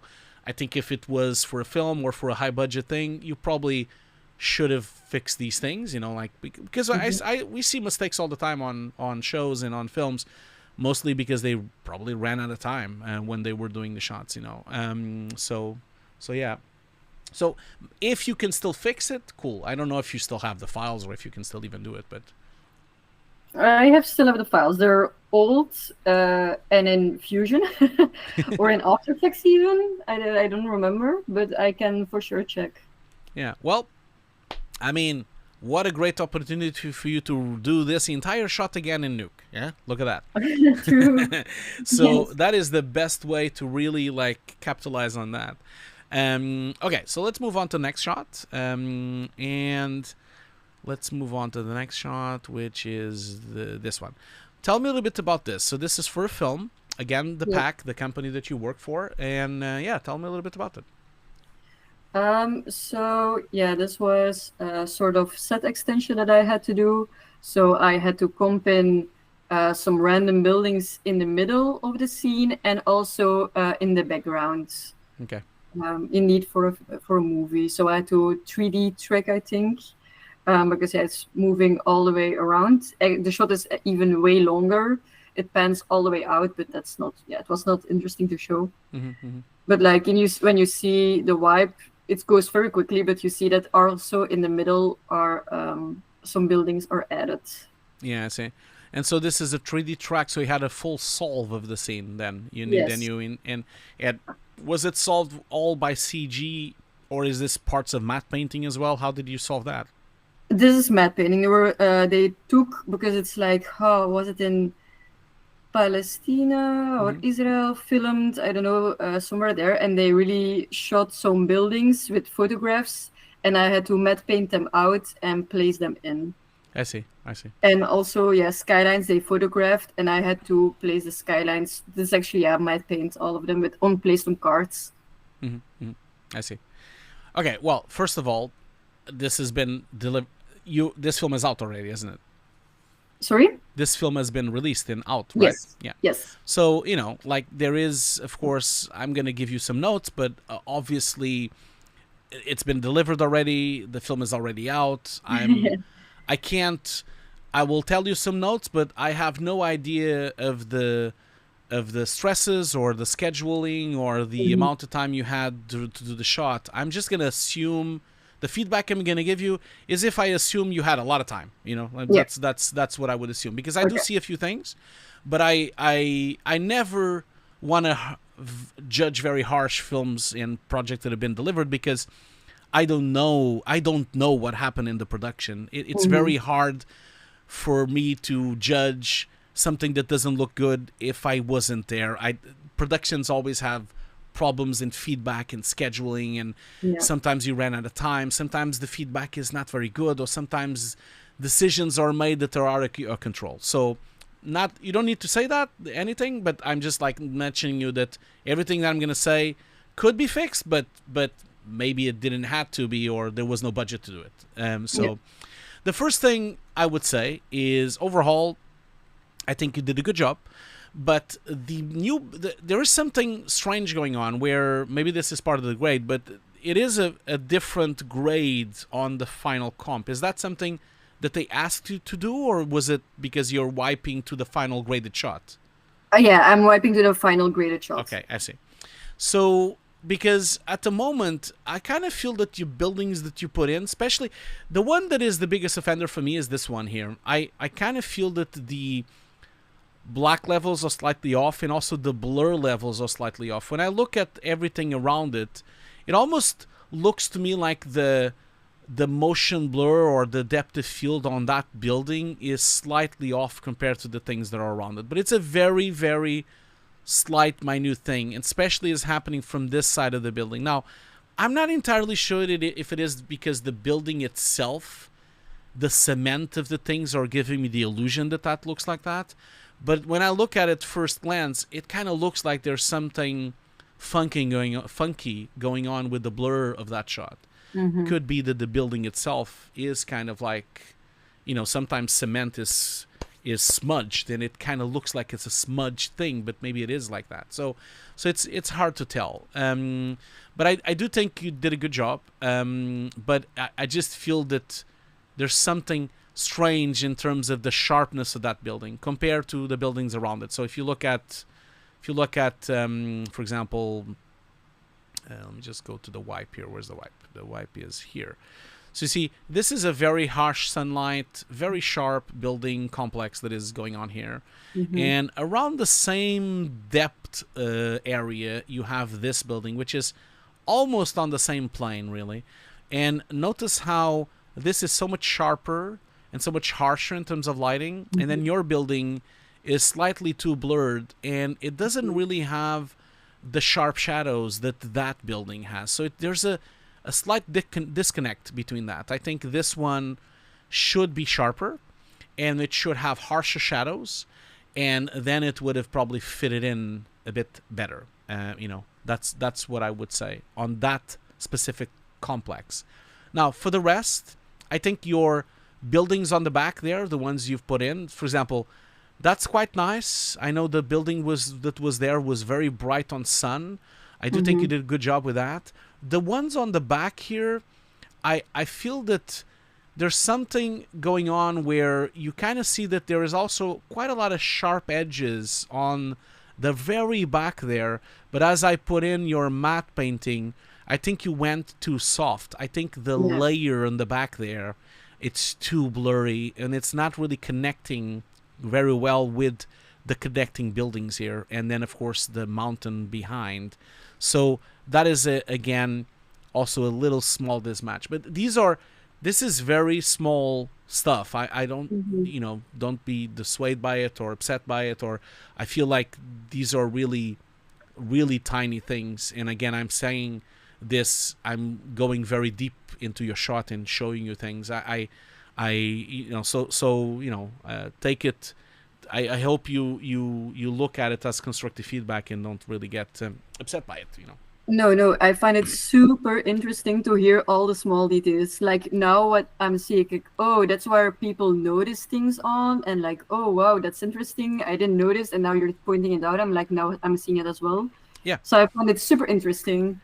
Yeah. Well, that's what happened to me as well. In the beginning of my career, I didn't notice anything, and then suddenly my supervisors were always pointing out things, and I kind of started looking more and noticing more, and my eyes started getting very used to it. And even today, like sometimes I don't notice certain things, and the people on the chat notice, and so that happens all the time.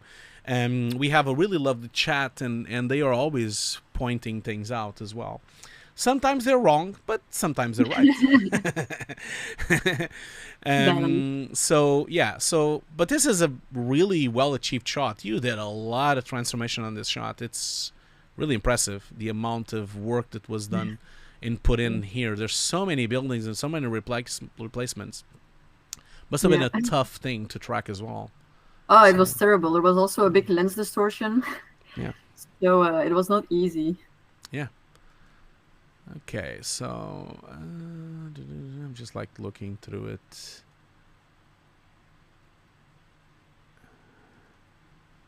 I was trying to find what they were saying on the chat. I don't notice what they're talking about. They were saying some roto issues on the gravestone at the end. I don't see that. Am I being blind? Where is the roto issue that you're talking about? Maybe they mean in the Robbie. middle? Yeah, I'm not sure, Robbie. Not sure about that, Robbie. I'm not seeing anything. Maybe I'm getting old, but I don't really notice any roto mismatch or problem there. Let me just run the shot again instead of running it. I always like to loop shots, but it's really hard to loop inside a showreel. But I thought about this in the future. Maybe I should go to Nuke with the shots and loop them there. Probably is a good idea when I do these reviews. I think I'm going to start doing that in the future.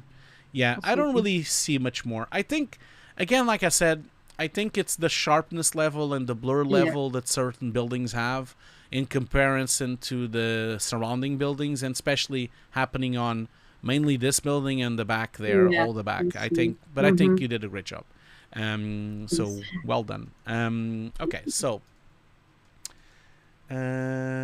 yeah, Mikhail, I know I could use VLC, but I just hate VLC. VLC is terrible on Mac. I just can't really. So, oh man, I'm feeling so stupid now. Everyone is saying that they see the roto now. Where's the roto, guys? What are you doing? Like, what are they doing to me here? They just noticed some kind of roto on the grave. I don't notice it at all. There are a lot of graves. I know. There's so many graves. Give me more pointers, guys. Left, right, top.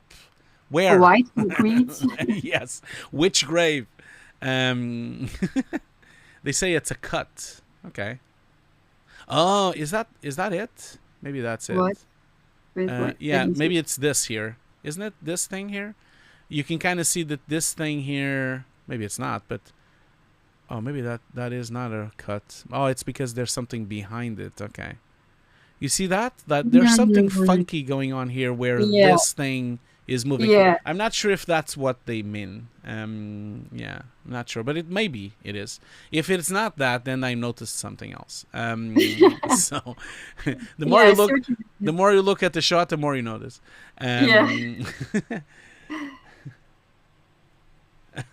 Hugo, Fran, Hugo will watch this showreel forever until he finds it. Yes, no, not now. I will not do that now. Maybe I used to do that more. Okay. On Twitch, how that rad says white one on the left of the screen. Okay. Yeah, I think it's the one you pointed out. Okay, so then I did find it. I don't feel so stupid now. Okay, so cool. Okay, so next shot. Tell me a little bit about this. Same film, right? It's the roll. Yeah, same film. Yeah. So they wanted to add a wave and remove the island. And the wave was a video that I got. Oh wow. Okay, it's not CG. Okay, okay, No, no. okay, I think it's a real wave. I think it was a real video. okay, okay. Well, I mean, I can give you the good news and the bad news. I think the good news is that I think it looks great, and I think probably no one in art will notice anything. And I think you did a fantastic job, and it kind of you don't really notice something that is a bit peculiarly weird about it. Well, You know, I actually now see myself things. I'm like, oh wait. yeah. I mean, the bad news for me, like, to tell you, is that it is incredibly strange that this wave is going Yeah. upwards here, but it's not connecting to the sea below. So when you No. start looking really closely to it, you see it looks like the wave is a solid object moving on top of the water. So, but remember the good news, no one notices it. So it's fine. So I think you still did a good job. I think it's incredibly well matched, and it's quite impressive that you put in a piece of footage there, because I thought this was CG. In the first glance, when I first saw it, I thought, oh, maybe it was a CG wave. So I think you did a great job. What could have been improved? It would have been tricky, because you would have had to basically move the wave a bit higher, and maybe the director wouldn't want that, and because the wave should have been angled a bit more, so it would have attached more to this side, Yeah. so that it would allow you to use the original water. What you really needed was this water to still be here, and then you would have used him as like a cut Right. for the wave, but it would still be a bit funky, because then the wave would have to be angled in a different way. Most likely wouldn't have looked as messy, as menacing as it does now. So yes, you would have fixed the roto and the comp, but the director would have had notes about how small it would have looked. And so it's we've all been here, all of us as compositors. We've been in situations where we do something, and sometimes they prefer it and they like it, and turns out that it has to be like this because there's no really other way. I mean, the only way to fix this really is either to make the wave the angle less sharp, and the angle would be lower, and the footage wave would be smaller, or would have been a full water replacement in CG. So that would have costed a lot of money, and it would have been an incredibly hard track to do anyway, because it's so defocused. So I think you did a good job. I think you did a good job, Romy. I mean, and again, hey, it's done, it's delivered. You don't have to think about it anymore. But it's good that you've noticed it. It's good. It's really good. Because the next time when this happens, something like this, you can tell them, like, oh, guys, this is a bit funky here.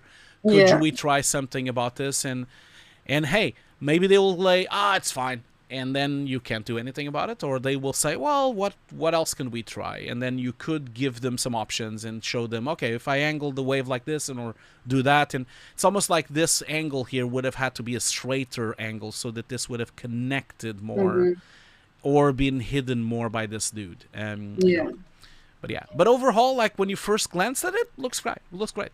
And you did a really good job with the depth of field and the bokeh and everything, especially because you didn't really have many references to go with. Mikhail just sent me a DM with the roto. Okay, Mikhail, I'm gonna do that. I don't have Discord open, my friend. This is why I don't have Discord open, because you guys keep sending me stuff. But I'll because you're such a supporter, I'll do that for you. I'll open Discord and I'll look at it and see what you mean. If it was the same thing, I'm just gonna go and check. Oh no, it's something else. Look at that, he found something else. Oh, I have bad news. So I'm just gonna download this thing. So thanks, Mikhail. Thanks. Okay, so I'm just gonna download that. So this is what Mikhail... Oh, no, that's not what Mikhail sent me. Where did it... Wait a minute. Oh, it didn't save? Okay. Should have saved. Why didn't it save? I thought it's... Oh, wait a minute. I have to tell them where to save. There we go. Now it is. Okay, so here it is. He says this is the problem. Okay. So let's go back and check that out. Thanks, Mikhail. Let's go backwards here to the showreel here and look at what he says. So it would have been at the very beginning then. So then we found two rotos issues, you see. Hi there.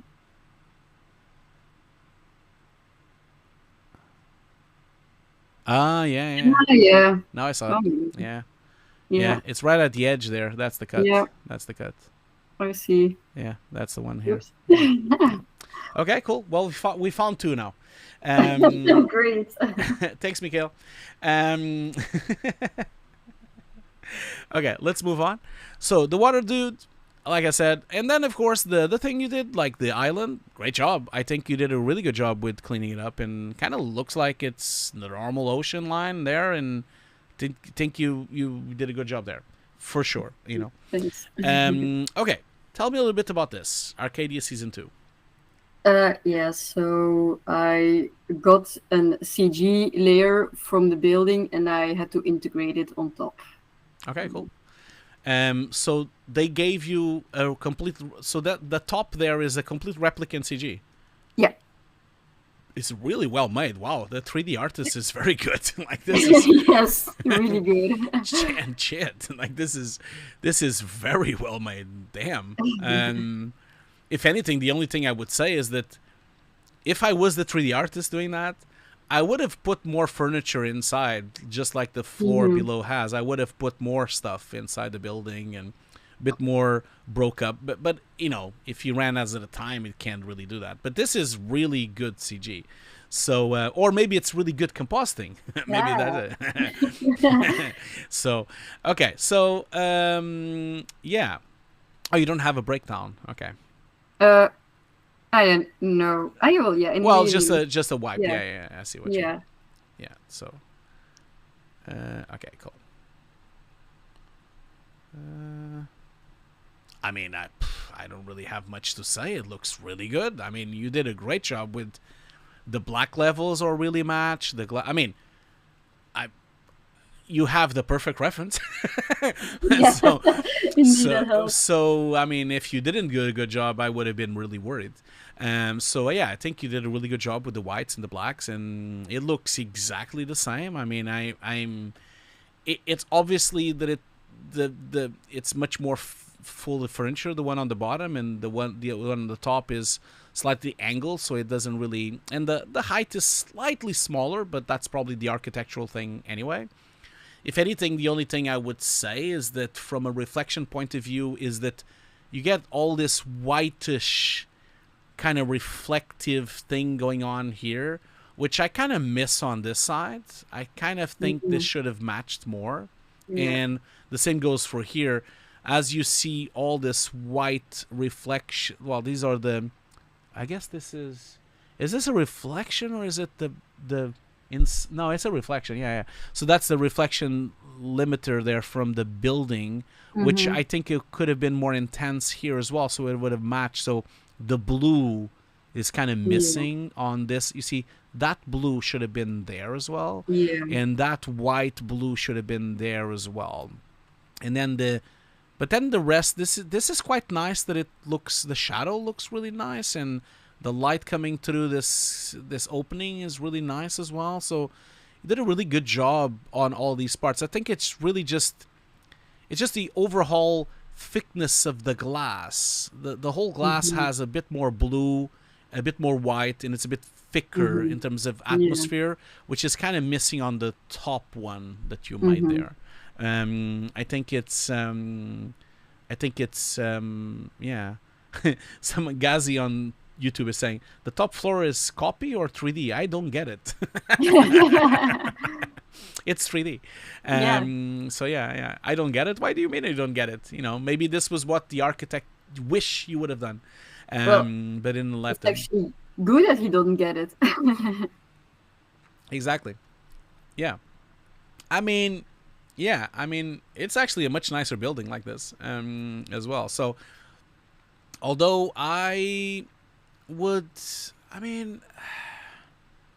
funnily enough, This is a real location. Well, you don't really know. So it's really strange that this has nothing to do with your work, but I'm kind of looking at this and thinking, okay, how do you go up? Is this? There's no elevator apparently because this is open, so it would have been some kind of staircase. But as you go in here, this is still all transparent. So where is the staircase? Because correct.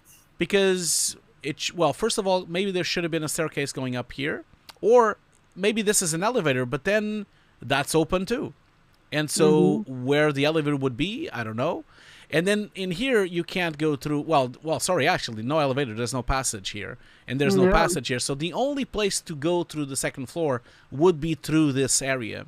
And so you're missing. Well, not you, but the CG artist is missing either an elevator or a little plank of glass, like a little holder here for the chairs, for the stairs. And then we should have an interior CG here with some stairs. I'm really being picky now, but I'm just saying from a realism point of view, that's missing on the shot. But this is, again, only if you had a lot of time and if you had a lot of budget. And usually in films, they do these kind of things. It's almost like, I don't know if you've seen the film Civil War, but from Alex Garland, the film at the end, there's like these massive CG shots in Washington, D.C. because they couldn't film in Washington, D.C. because it's forbidden for you to film on drone on Washington, D.C. And so they build all this landscape of Washington, D.C. and then they build all the interior offices with all the monitors and the mouses and the tables and they're like micro pixels on the shot, like you don't even see, but it was all built. It's all there. So, which was quite funny to see on the breakdown that they did. Yeah, it is cool. It is cool. Okay, cool. That's a really nice car. That's a cool car. I know, right? I love it. That's a really cool car. Yeah. Oh man, what is that? It's like a Kjark, like a coral. Yeah. That's cool. That's really nice. A really nice Citroen. That's cool. Okay, cool. So let's move on to the next shot. So Oppo, like this is a commercial. And yeah, Paul Dyko has mentioned the frame store breakdown. Yeah, it's a fantastic breakdown. The Civil War breakdown. It is crazy that they did the entire interior of the buildings. But to be fair, there is one shot that you actually see the interiors, and if they didn't do the interiors, you would have noticed on that shot. So I understand that how you do it. So okay, tell me a little bit about this. So yeah, there was a commercial for a phone, and I had to replace the screen and clean up the nails. Oh, okay, cool. Okay. Oh, okay. I see. Oh yeah, they have dirty nails. That's weird. Yeah. Oh, it's broke up. Okay, it's broken the paint. Okay, I see. Wow, they missed that on set? Wow, that's crazy. Indeed. Was someone watching the monitor? Damn, that's really crazy. It's such an easy fix. Well, I think there was no supervisor, VFX supervisor on set for that commercial. Yeah, but there was a DOP. I mean, come on, they should have known. Well, and also the makeup person should have noticed this. Yeah, that's what they do. The makeup people, they just watch the monitor and check everything. Okay. Oh, this is a cool phone as well. It has an Hasselblad lens. Jesus, that's cool. Okay. This looks really nice. I do think that you went a bit too far. Well, let's start with the screen. When I look at the original plate there, of course this is off, but I can kind of see that there's like a gray gamma kind of like there's something here. It's not pure black compared to the and I think when you comped in the environment, the monitor, I think you went too far with the black levels. I think it went a bit too dark. It probably needed. I know this is the graded version, of course, but even on the grade, I think it went a bit too dark. But it's just very subtly.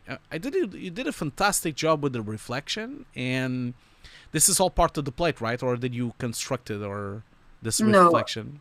I put it back on top indeed. Okay.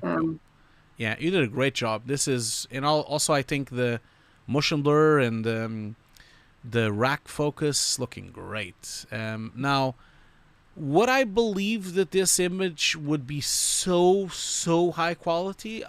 I don't believe, but the cool, having done so many commercials for phones when I was at the mill, the clients always want the screens to look perfect, and so this screen looks way too perfect. There's no way the resolution of this monitor would be this good, and so, but I understand that phone manufacturers like that, and they want it to be perfect to showcase that the monitor is really good, and so I really won't say anything about that. But I feel that that's, if this was a film, if you were doing a comp for a film and not a commercial for a phone, then maybe perhaps you would have looked into blurring it a little bit more, making a little bit the black levels a bit better and the white levels a bit better. I think there was a few things that could have been fixed in that sense.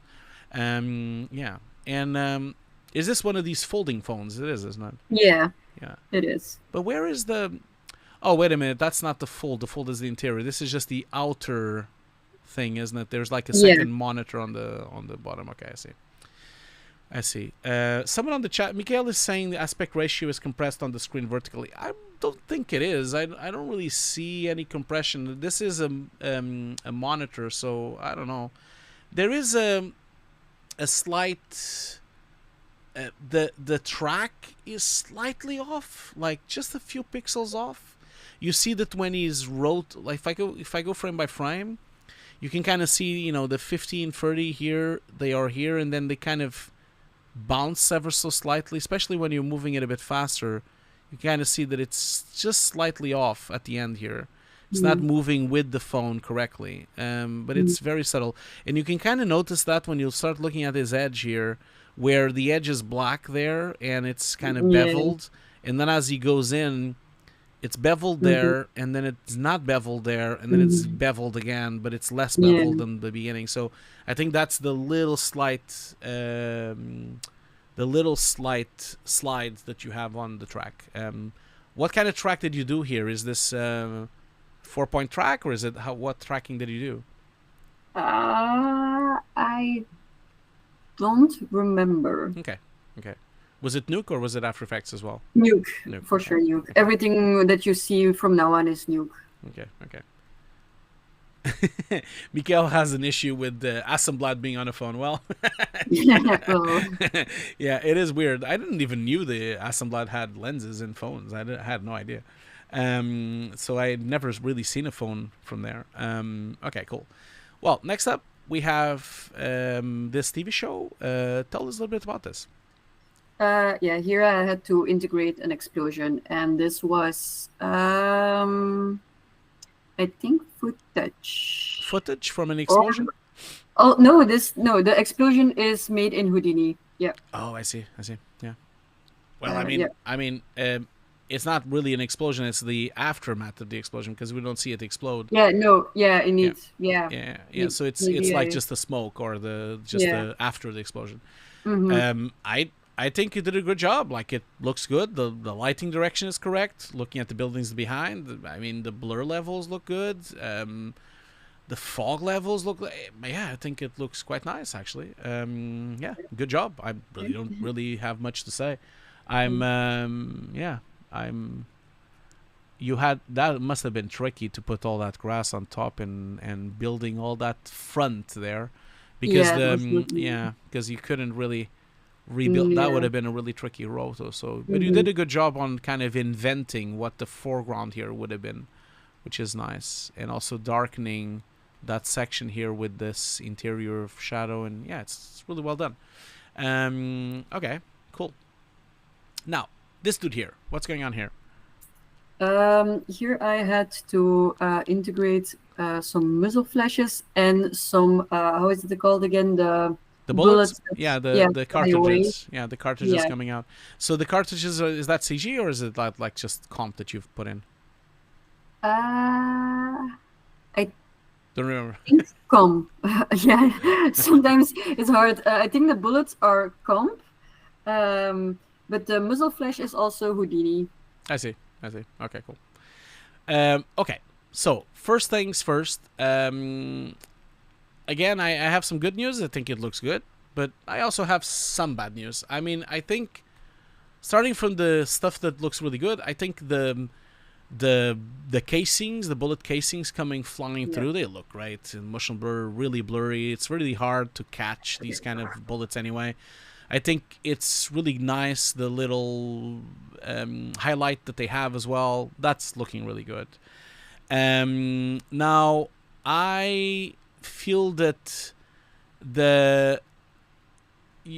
you are wrong, Frey. Like, he is pressing the fire button. Someone on the chat was asking if he's pressing. I do see his finger pressing it. It's just the beginning, but he squeezes and then he keeps the finger there. Yeah, exactly. Squeezing. Yeah, which is how these machine guns.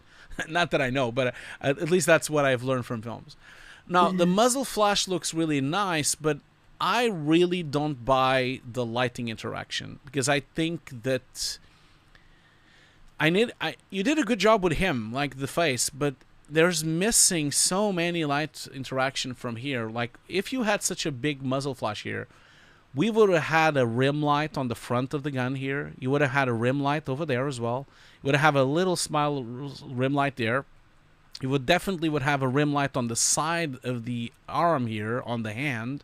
And all of this grass and the wood would have been backlit. All of that would have been kind of a silhouette with a lot of backlight, and also you would have seen the shadows of that light source coming through here. So there's a lot of stuff missing here to make it as a realistic light trapping. I'm afraid to say. I just feel that for this to be perfect, it would have had to be done in CG. It would have had to, if this was a proper high budget film, they would have modeled and tracked him and made like a proxy model of the body, of the hand, of the gun. The whole thing would have been rotomation, and they would have done a full CG handover just to do the lighting pass. So they would have done a full modeling of him and then using it as a light pass. That would have been approach number one, like the most expensive approach.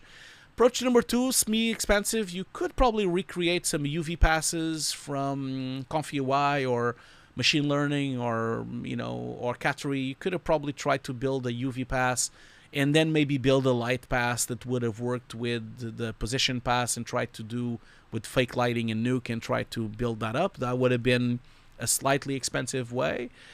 The cheap way, which is what kind of looks like what you've done here, is using roto masks and grading.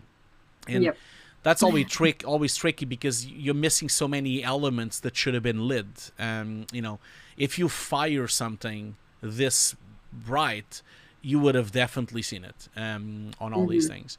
The other thing as well is I think that looking at this as a daytime shot and you see it during the daytime, this muzzle flash is not exposed correctly because at nighttime you would have seen a flash, but at daytime I think it should have been more overexposed and desaturated. I don't think it needed so much color, and it needed to had a much brighter core on the interior of the muzzle flash for it to really work. And then of course, as a last touch, as a compositor, I would have definitely made some kind of attempt to put some smoke coming out of the gun.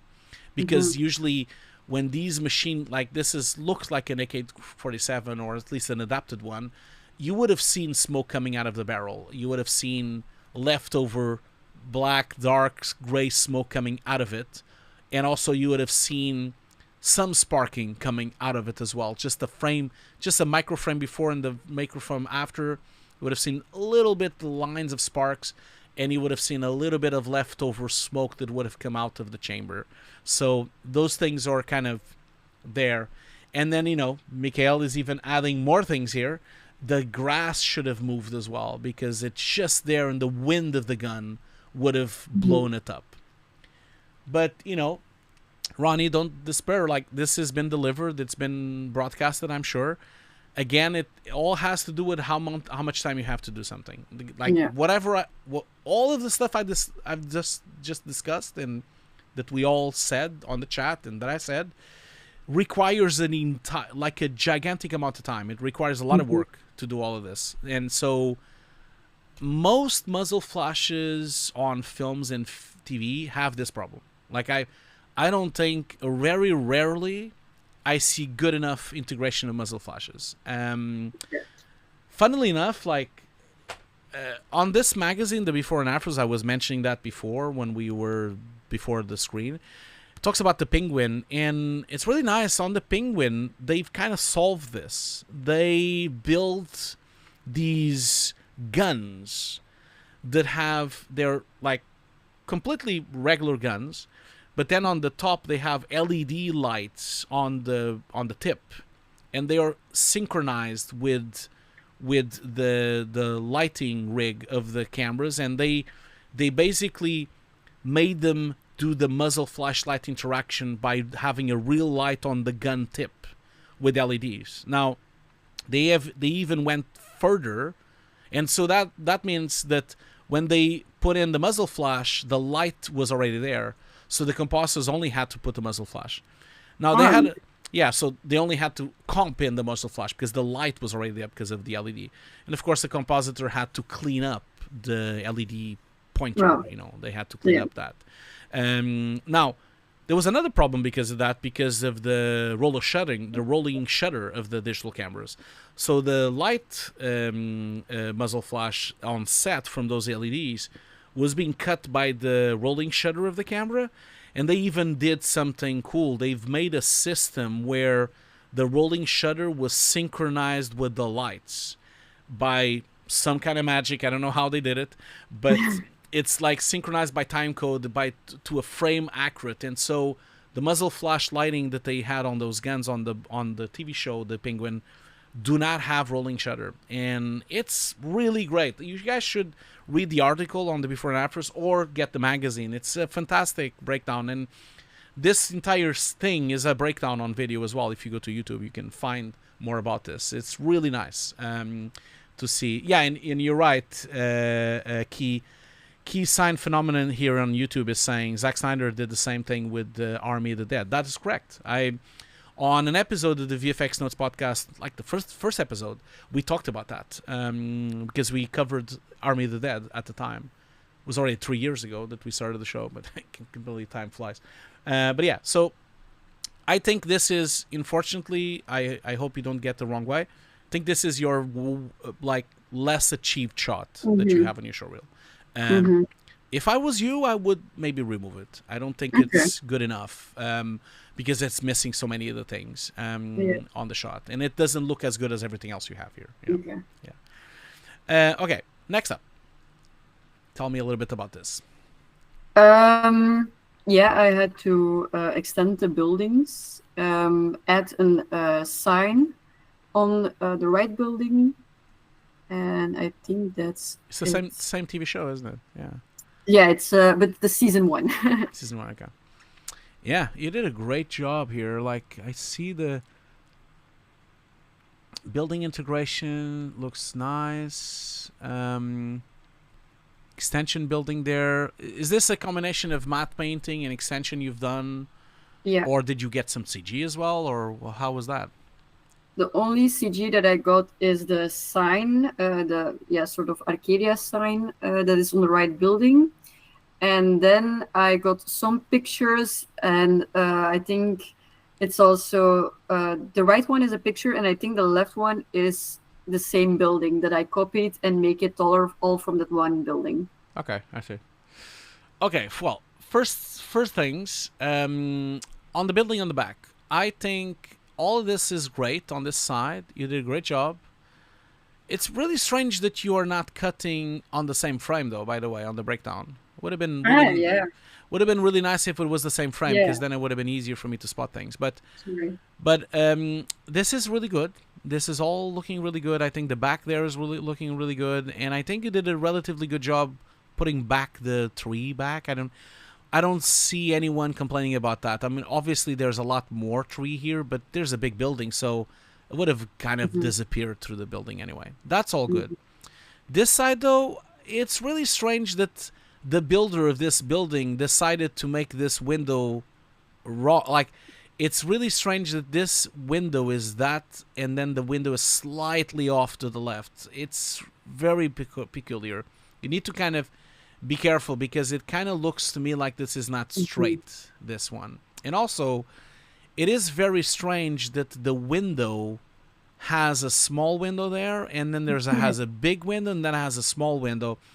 This is very strange. Whenever they do these buildings, they never have one floor that is different. Everything is always the same. And so be careful with that, because from an architectural point of view, you see all of this is always repeated, always the same, always the same, always the same. And then this is just strange, what's going on here. But this is a very minor thing, but I just like, it stood out to me because it kind of looked strange what was happening there. Now, on this side here, I think you did a great job with applying this logo. Now, the building itself looks a bit flat. Like when I look at these buildings here, you see these really nice reflections, and you see the depthness going into the building, and you see the darkness inside. You kind of don't see this here. I feel like these are very flat. Like this reflections in these windows and these all the clouds you have here, they don't really match up with what's in front, and they don't definitely match up with the reflections of the buildings behind. And I just feel that it's lacking depth inside of them. It's almost like, I don't know, where did you get this building from, by the way? From a picture. But was it given from production, or did you find the picture? No, it was given from production. Okay, I see. So they wanted this specific building to be here. I think so. Okay, I see. Well, then if that's the case, then I can't really say much more about that. I mean, that's their choice. But you know what I mean? Like, I just feel that it kind of looks a bit flat, because I wouldn't believe that we would have like these kind of shadows, and I'm missing... You see, I see the interior of these buildings. I should see these ones as well a little bit more. Just like I see on the top there. I should see less of the reflection. But if you were given this building, there's nothing you can do about it. Like, so I'm not going to mention, because that's what they want. That's what the building wants. So I wouldn't have put that one there, or I would have tweaked things, you know. Now, there's a comment here from Mikael saying, the only thing I see is the light wrap missing on the edges of the building. So I'm not entirely sure I'm missing a lot of light wrap, Mikael. I don't actually think Romy would have put the light wrap, because if you look at the original building, it's really hard to judge as well, because it's a grade compared to a comp. But there's not a lot of light wrapping going on. It's a really foggy day and a very moody day. And you can kind of see that the background is not bright enough to develop a large light wrap. And so I actually think Romy did a good job there. I believe it would have looked fake to have a larger light wrap. So I think you did good. So I do not agree with you, Mikael, on that sense. So yeah. Okay, cool. So let's move on next. Okay. I guess this is the same show as the shot we saw before as well. Yeah. Tell me a little bit about this. It's actually the same. I had to extend the city in the back to make it more, to add some buildings and add some buildings in between in the city. I see. Yeah, it's much more forgiving, this one, because there's so much blur and so much movement. I think you did a great job. I mean, yeah, it looks great. I mean, it doesn't really. I don't really complain about, the problem I had with the other shot, which is the the blurriness, because you don't have the mountain behind, that it's actually nothing else there.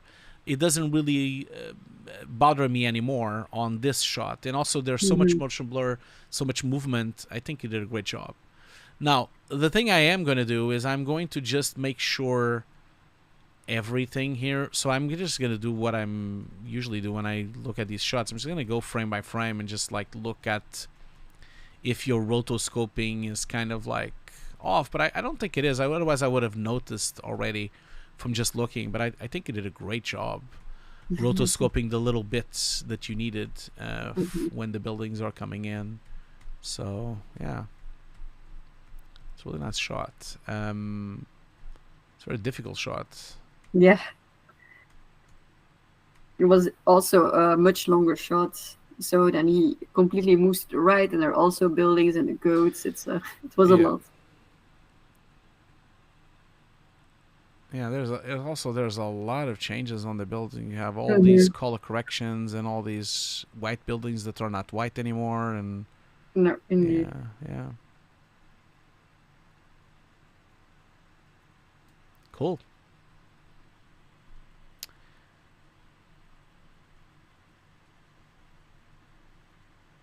I'm not sure if this is on when I'm on these frames here, like in here it's fine, but when I get through here, is this an illusion because we see the buildings and then it gets like these kind of breakups here? It almost looks like there's some kind of weird thing going on through the maybe did you no, you didn't put the original plate. No, you didn't. So I can't really look at the original plate. I'm not sure if this is a problem somewhere or if it's on the plate. It could be on the plate. It could just be on the plate like this, but kind of looks strange what's going on here with these edges. But I would go back and look at the plate and just make sure it's the same. Yeah, it's the same that I was mentioning, Mikhail. It's like the fingers thing. It's over here as well. Yeah. It could be the plate. It is something that we would have to like go through and have the full plate there as well for us to view. So yeah, good job. I mean, this is really well made. Cool. Well, thanks for watching. So I guess oh yeah, that's a good point. Mark Bell has a really good point. Was it retimed? It looks like that. That's exactly it. It looks like it's an artifact from retiming. Do you know if this was retimed or is this the actual speed of this shot? Do you know that? I think it's the actual speed, but I'm not sure. I didn't for sure do anything of retime. Maybe they did it after me, but I doubt it.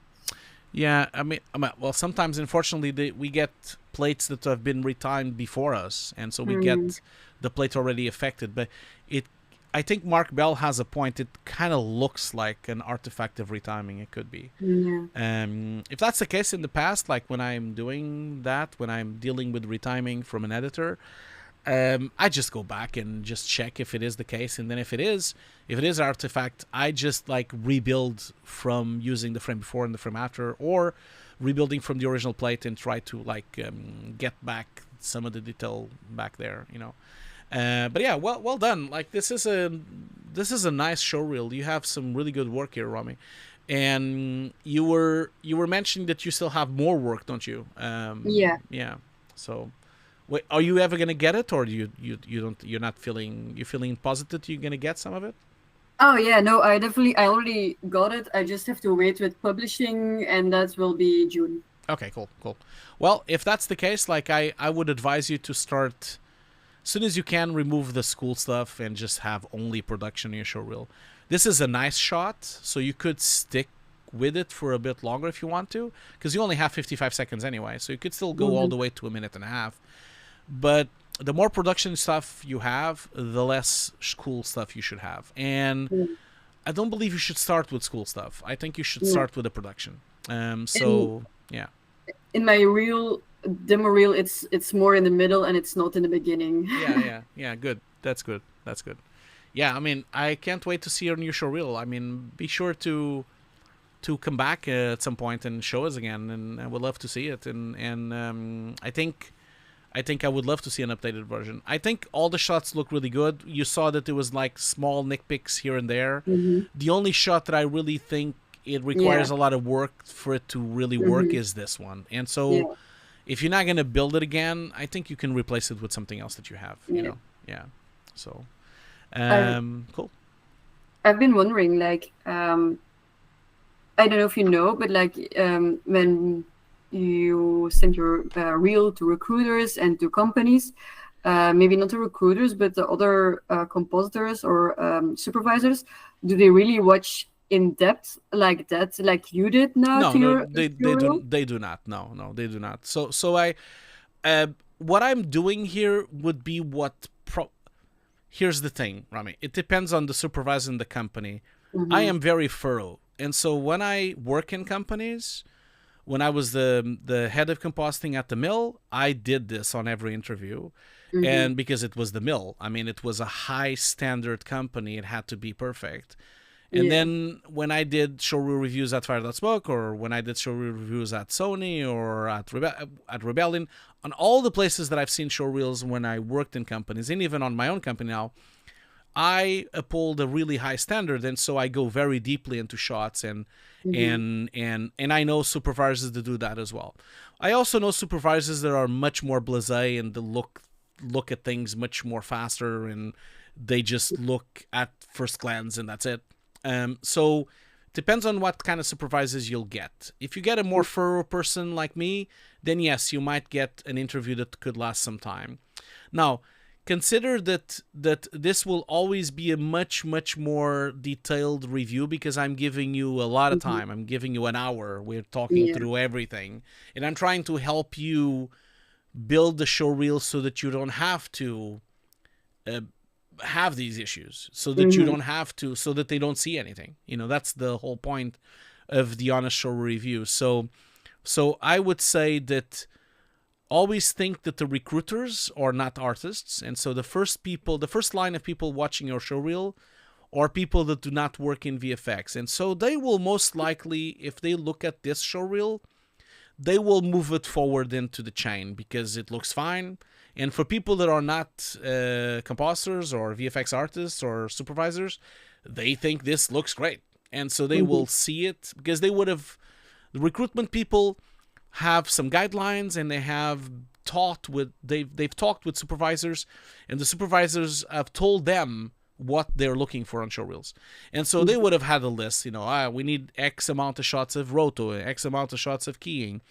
Shots need to look this and that, and they would have a guideline, and they would have looked at it, and I think your showreel looks good enough for it to move up the chain. And so I think you would have gotten it to the second phase, where then, yes, the supervisor will watch your showreel, and they will then watch it for as long as they probably have time. If it's like a really busy day, they will probably give it like 5 minutes or 10. If they have a bit more free time, and if they like your showreel, they'll probably take a bit longer and make some notes, and then tell recruitment they want to see you or talk to you, and then they will schedule a meeting. And then if it's a physical meeting, then you'll show the showreel with them, and usually it's a recruiter or a supervisor, both of them in the table, and then you kind of talk through the showreel, and they give you some pointers, and you get to talk about the company and ask questions and those things. If it's a Zoom call, then most likely they've already seen the showreel, and a lot of times you don't see the showreel again, or maybe you share your screen and just point something out, or depends on the company, of course. But yeah, so it really depends. But I do think, Romy, that your showreel will go forward and especially you're telling me that you have a showreel with better stuff even. So I do think that it will be going forward to the VFX artists to look at. Now, if you're not getting any replies from companies, it could be from a lot of things. Maybe they be very busy right now, or they don't have work right now. It is a very tough moment on the industry right now. Actually, I got some replies back, but like always the sentence, like, we're looking for someone with the experience that matches more what we're looking for, something in that sentence. And then I'm like, okay, what is there something missing? Are you seeing more mistakes? Do I need to showcase other stuff? So that's just like, I'm a bit in the dark what they want then more. So if you're getting such vague feedback from showreels, well, the first thing I would say is, like, how many places are you sending this to? How many places, out of curiosity, have you sent this showreel to?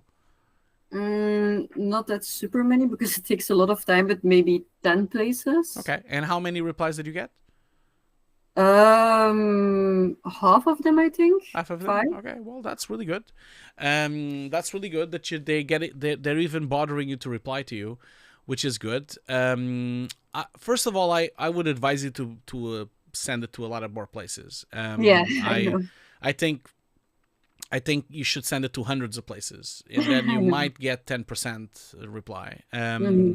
So consider that. With that kind of sentence, when you're applying this, are you applying it as a composer position? What levels are you applying to? As a compositor, and I'm trying to sell myself as mid. Mid, yeah. But yeah, because that's what my company says I am as well. I don't feel like one, but yeah, I'm saying that I'm a mid compositor. Yeah, okay. Well, I would say that you are on a tricky In between. position right now. You are like in between. What I see on this showreel, there's some small little mistakes and small things that are really with juniors, and then there's some really good stuff that is really mid and even upper mid. And so you have some like your showreel is a bit up and down, and it has a few things. Definitely as a compositing showreel, if you are applying for compositing as a mid-level, then I'm definitely missing things here. Like I'm definitely missing a lot more keying and rotoscoping, and especially keying, like stuff that has to do with blue screens or green screens. I'm definitely missing that on your showreel. And I'm definitely missing mid-level compositors already kind of break into CG compositing. I'm missing kind of heavy CG compositing, like compositing where you have large amounts of the plate that are CG, or with a vehicle, or with a ship, or with an entire environment that is CG, or even robots. Or I'm missing that on your showreel. And I think I'm also missing some more advanced cleanup thing. Like the first shot you did from the school is actually really nice in terms of cleanup. So because you don't have a lot of that left on your showreel, I would maybe advise you to keep it, like you said, it's in the middle. Now, I definitely think you're missing green screen and blue screen and CG. I'm not sure if you have any of that from your shots that are missing here. I have some very nice blue screen, but I have to wait till Sunday. Then it gets released. Yeah. I also feel that you need to be aware, Romy, it's really tough out there. There's a lot of competition. The industry has very few jobs right now, and it's going to be tricky for you to stand out. I think your showreel is good, and I think, in normal times, I'm sure you would have been hired right away. But I think you need to, I think you need to kind of like think bigger, because it's such a hard time right now in the industry. Send it to hundreds of places. Really go deep and kind of send it to everywhere. I feel like your skill set is good, and you have some talent, and your shots look good. You need to develop more as an artist, and maybe develop more your attention to detail, and maybe develop more noticing the things that we've just mentioned on this showreel review, so that your shots start to become a bit more polished. I think you need to work on that. But I definitely think on this situation right now, because there's so little work and things are going so dire, you need to really send it to a lot of places to even have a chance of getting some work, Yeah. So that would be what I would say, Thanks. That's good. No problem. Okay, cool. Well, I'm gonna stop sharing my screen. I mean, we've done it. Is there anything else that you would like to ask, or are you okay for now, or yeah? Well, actually, now that that you went over everything, I have a shot that I was so proud of. But a few weeks ago, as one of my colleagues of Compers said, like, "Oh, I really don't like that shot," and I was like, "Oh, really?" So I've now removed it. But I'm like so curious what your opinion about that is now. Okay, where's that? Is that shot public somewhere? Yeah, it's on my LinkedIn. Okay, well, send me over the link then. Well, is it just your name, right? I guess, isn't it? Yeah, it's just my name. Okay, I'm just gonna open it up and let's have a look. Just a second.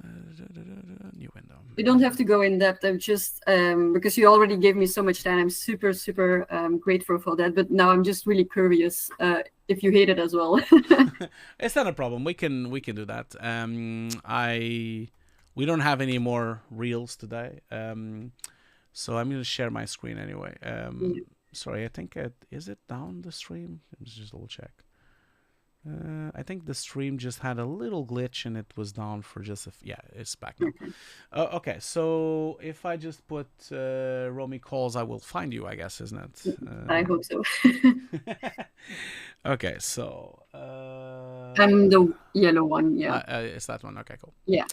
Okay, cool. So that's the one. Okay, I'm just gonna put bigger. Okay, so let's have a look here. Where would you find it? Would it be on the posts In or? my post, yeah, you see there, rainy days at the right. That's the one. That's the shot that I cool. talking about. Okay, cool. Okay. Oh, page not found. That's not good. Yeah, I removed it from my ArtStation. Crap. Oh, okay. So it's not. Do you have it anywhere else or?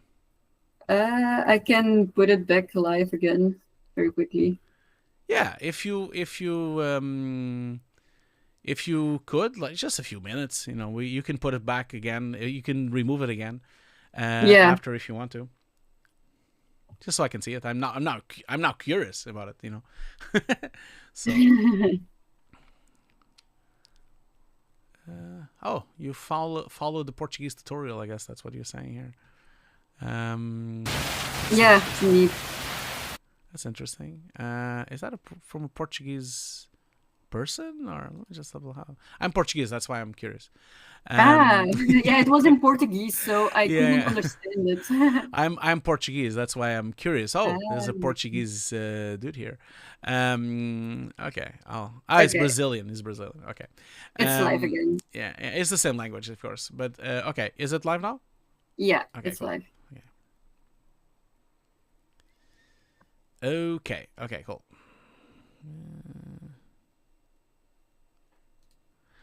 I mean, it's I definitely would work more on this. I mean, this is a full CG shot. What's going on here? Can you tell me a little bit about it? Sorry, I didn't show it to everyone. I forgot to put it on the screen. Sorry. Go ahead now, and go for it. So if you go to my ArtStation page, you see, if you scroll down, you see the original version. So this was a play. I see. And then I made like a rainy shot from it, actually. I want to like change the mood, added some rain, all done in Nuke.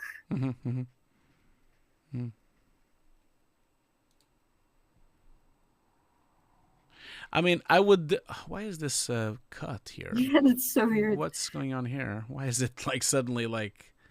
Maybe you have to reload. Okay. Yeah, okay, that works. Oh, why does it keep showing my email on the middle there? Okay, so I don't think it's that bad. I think it's definitely worth improving. I don't think it's also done yet. I think you did a good job. And if I look at the breakdown, you're kind of overdoing it. It's a bit overcomped. I think that's the feeling I'm having on the shot right now. Because there's moments on the breakdown where it's actually the shot is looking better than it is on the beginning. But if I definitely think it's a nice shot. I wouldn't kill it. What can I say? I mean, I think I would definitely use a different kind of rain pass because I feel your rain is so thick and so big. Doesn't really feel like it's like it almost looks like you just have a front layer of rain in front of the lens and that's it. I don't feel that there's rain on the whole shot. You know, when you have rain, you get like a deep rain. You basically see several layers of rain, and for you to fix that is quite easy. You could just put a lot of layers, and some of them with small rain, some of the big rain, and you can just build up like a cube of rain for you to get like a more depth into the rain. That would be what I would say. Then other things that are kind of like showing.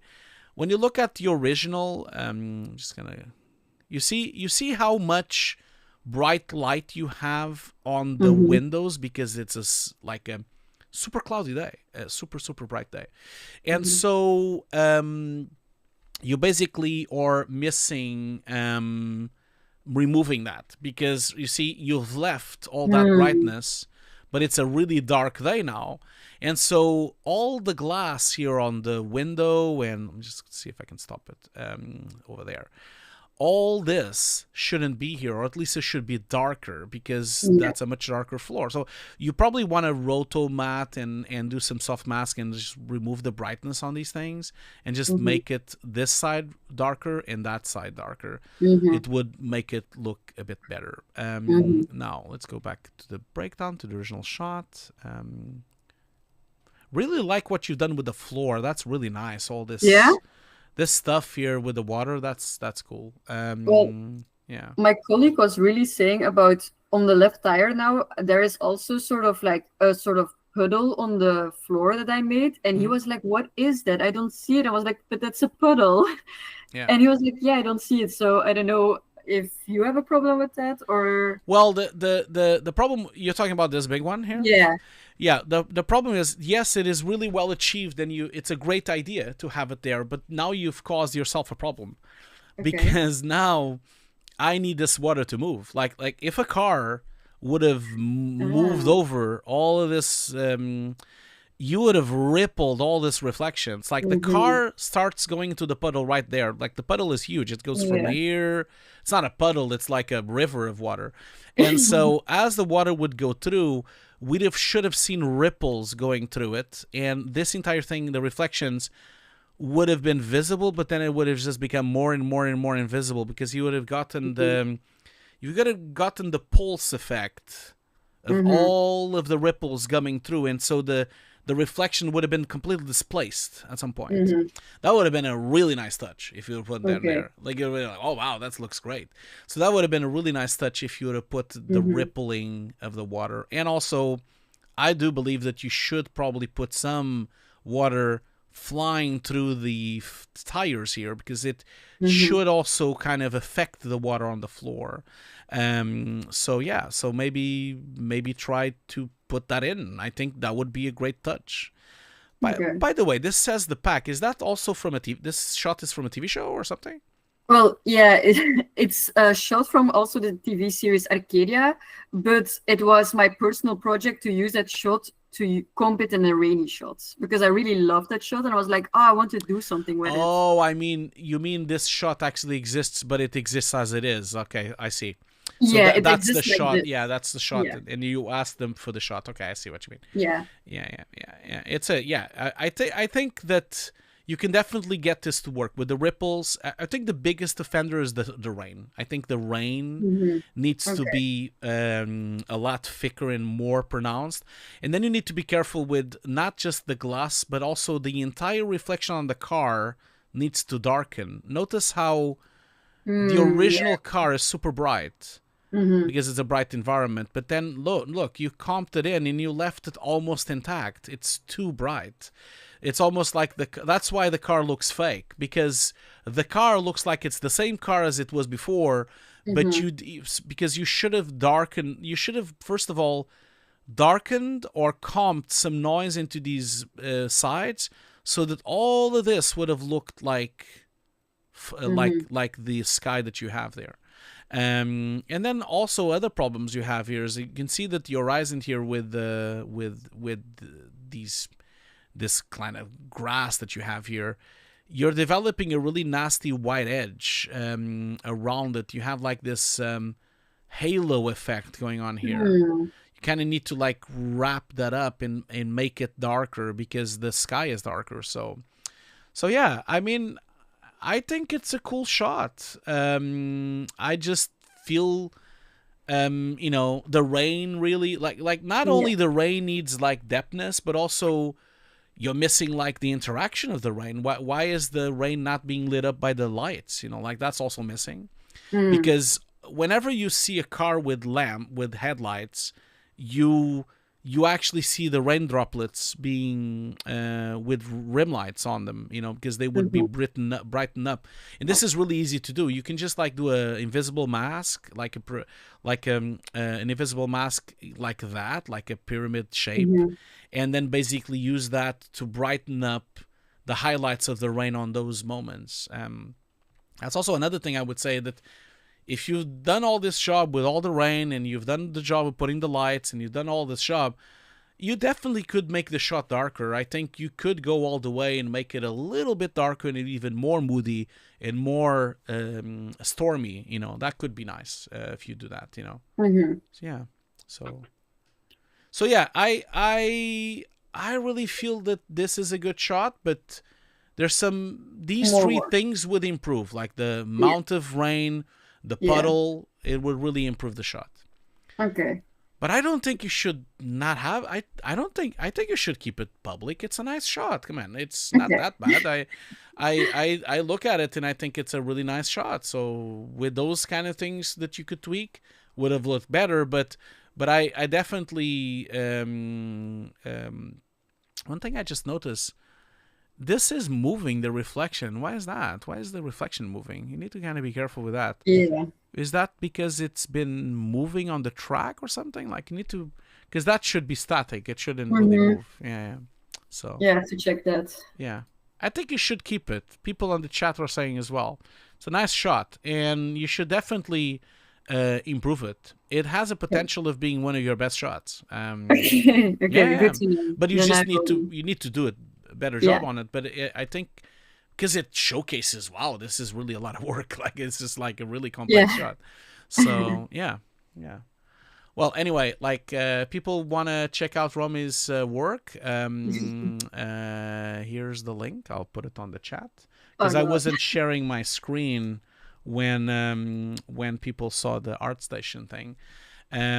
So yeah, it's all old stuff. Well, you showed it now, so it's too late now. Well, also, like if people wait a minute, this wasn't not. Oh, why did it open here? I had it. That's weird. Oh, here it is. Okay, I don't know why it opened that. What is? Oh, this is the other person that you saw the tutorial for. That's right. This is the Portuguese guy, the Brazilian guy. Cool. And so if people want to check out Romy's work as well, here's the link from LinkedIn as well. Cool.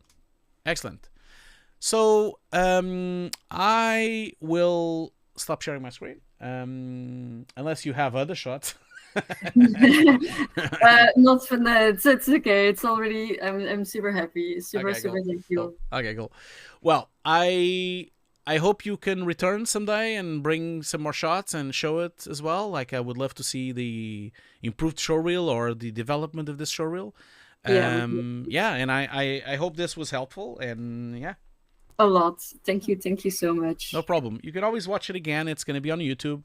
As soon as we finish the stream, it's still available on the same link. You can still watch it again on the history of your YouTube channel. It won't be public yet because I need to wait for YouTube to process the whole video, and then I need to put the chapters. So because YouTube takes like 5 or 6 hours to process it to HD. So so you can always go back and watch it again if you want to make notes or something. So it will be available or public, you know. So yeah. Thanks. Cool. Well, it was really nice to meet you, and thank you so much for calling in, and yeah, have a great day. Likewise, and you too. Thank you so much. Okay, see you later. Bye. See you later. Bye. Okay, cool. Excellent. Well, look at that. We've done 3 hours already.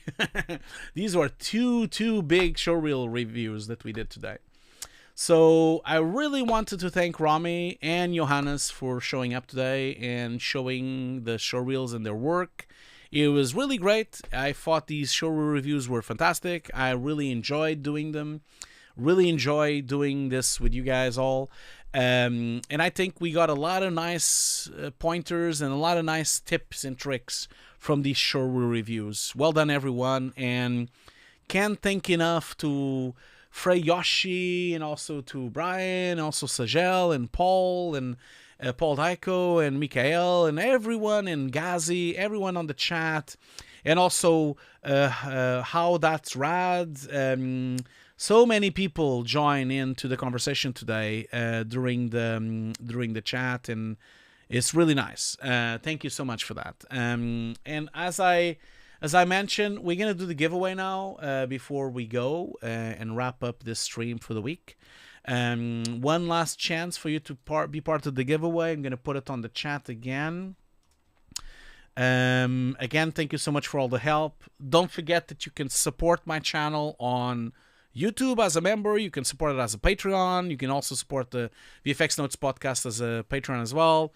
You can buy my courses if you want to support the channel.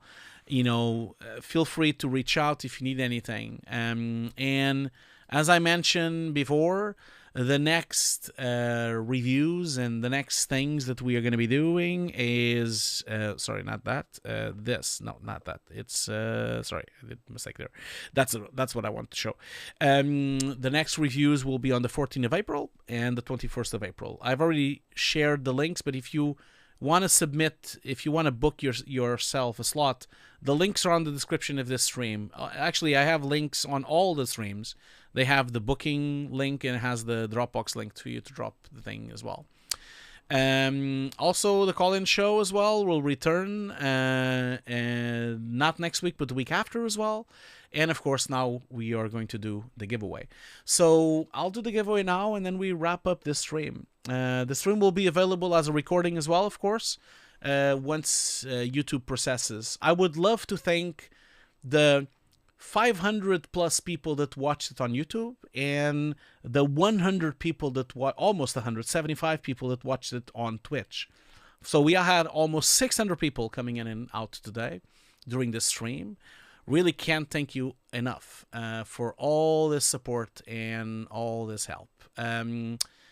I've noticed that the competition has finished because I only set it to, I only set it to till 6. Okay. Apologies for that. It's been off for 15 minutes. I didn't notice that. I'll just tweak the link and the timer so that you can still be part of it. Apologies for that. So I'll give you guys a couple of more minutes for you to do that. I do apologize about that. I didn't notice that the link was offline already. So I'm going to put the link again on the chat here for the giveaway. And if anyone tried to sign up but couldn't because it was already over, you can go back now and it should be there now. Apologies, I didn't notice. We did this stream for so long that I didn't notice that it was already over. It has a timer on the competition. But yeah, go in there and see if you can still sign up if you want to. And I'll give you like 1 or 2 minutes more until you can kind of join. Yeah, there is 55 people signed up already, which is great. So yeah. Well, I'm sure people had already time to sign up, so I'm going to roll the dice and see who wins the giveaway. For those of you that won the giveaway yesterday and the giveaway last week, I do apologize I haven't sent the course yet. I just been too busy. I need to do that. Don't worry, I will do that. Okay, so let's wrap up this by drawing the winner, and yeah, let's do that. Okay. Draw the winner here. Let's see what happens. Who wins this thing? Okay, I have a winner here. Hopefully they're here. And we can wrap up this stream. So, winner of the Nuke course is... I have to just remove your email so that no one sees your email. Okay, so I'm gonna just like put the thing here for you to see. I'm putting it on the chat now, so people, both chats. Winner is Sonar Yamak. I think that's how I pronounce your name. Sonar Yamak. That would be the name. Congratulations, Sonar. Thank you so much for joining the stream. And congratulations, you've won the new course. Hopefully you're here so we can congratulate you in person. Yeah. Are you here? Are you somewhere here on the chat? Let me know. I'll put the name again. Okay.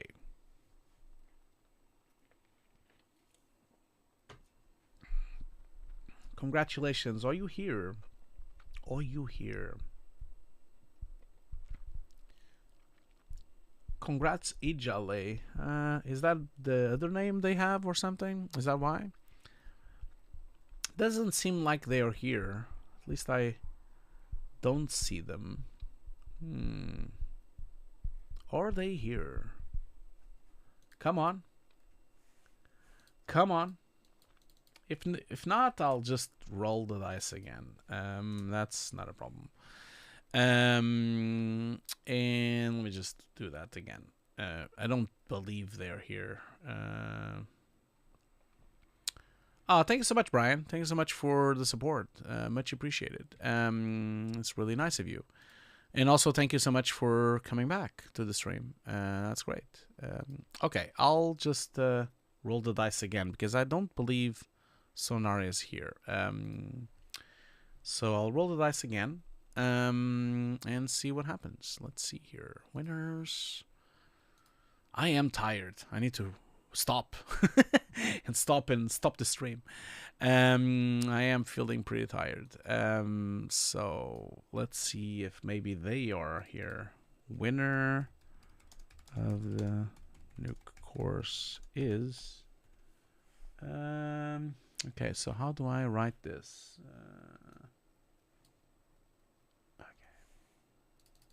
Okay, so that's the name that rolled the dice now for the second time. So that's World Play XOXO. I think that's the name. So I'm not sure if it's from Twitch or if it's from YouTube, but one of them will be that. So maybe it is from Twitch or from YouTube. I don't know. So hopefully they're here, either in YouTube or on Twitch, and they can let me know if they are here. I am here. Okay, is that you? Okay. Which Kai sign phenomena is that? Are you World Play, or are you Sonar? Like, which one are you? So, are you World Play XOX? Is that it? Which one are you? How do I know it's you though? Well, maybe why don't you tell me? Because I don't have a matching name. Why don't you tell me which country you are registering your email from? So which country did you put or place when you registered? Are you world? Okay. Yeah, just so I can make sure it is you, could you tell me which country you live in? Just tell me that. You don't need to say the city, you can just say a country. And then I can... Okay, yeah, that's correct. That's correct. Okay, well, congratulations, my friend. Congratulations, World Play XOXOX.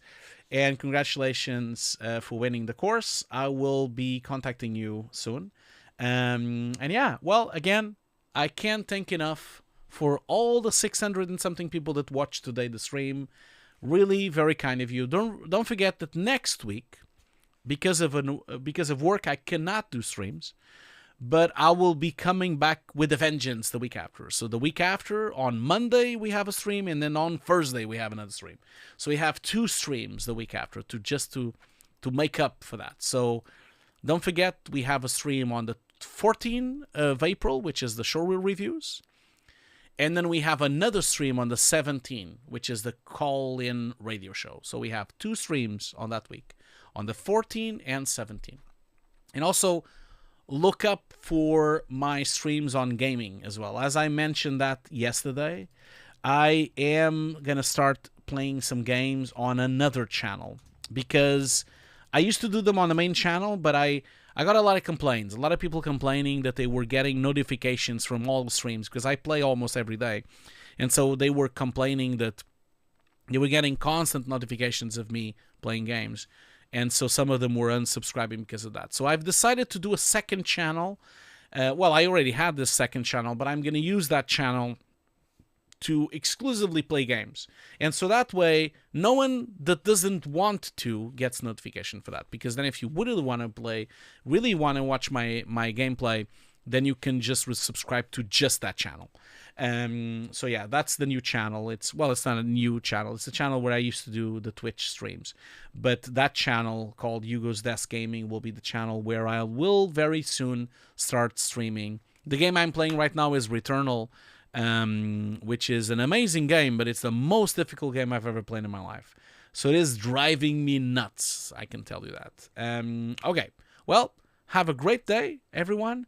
Again, can't thank you enough for supporting the stream and helping me with everything. Thank you so much, everyone. See you all later.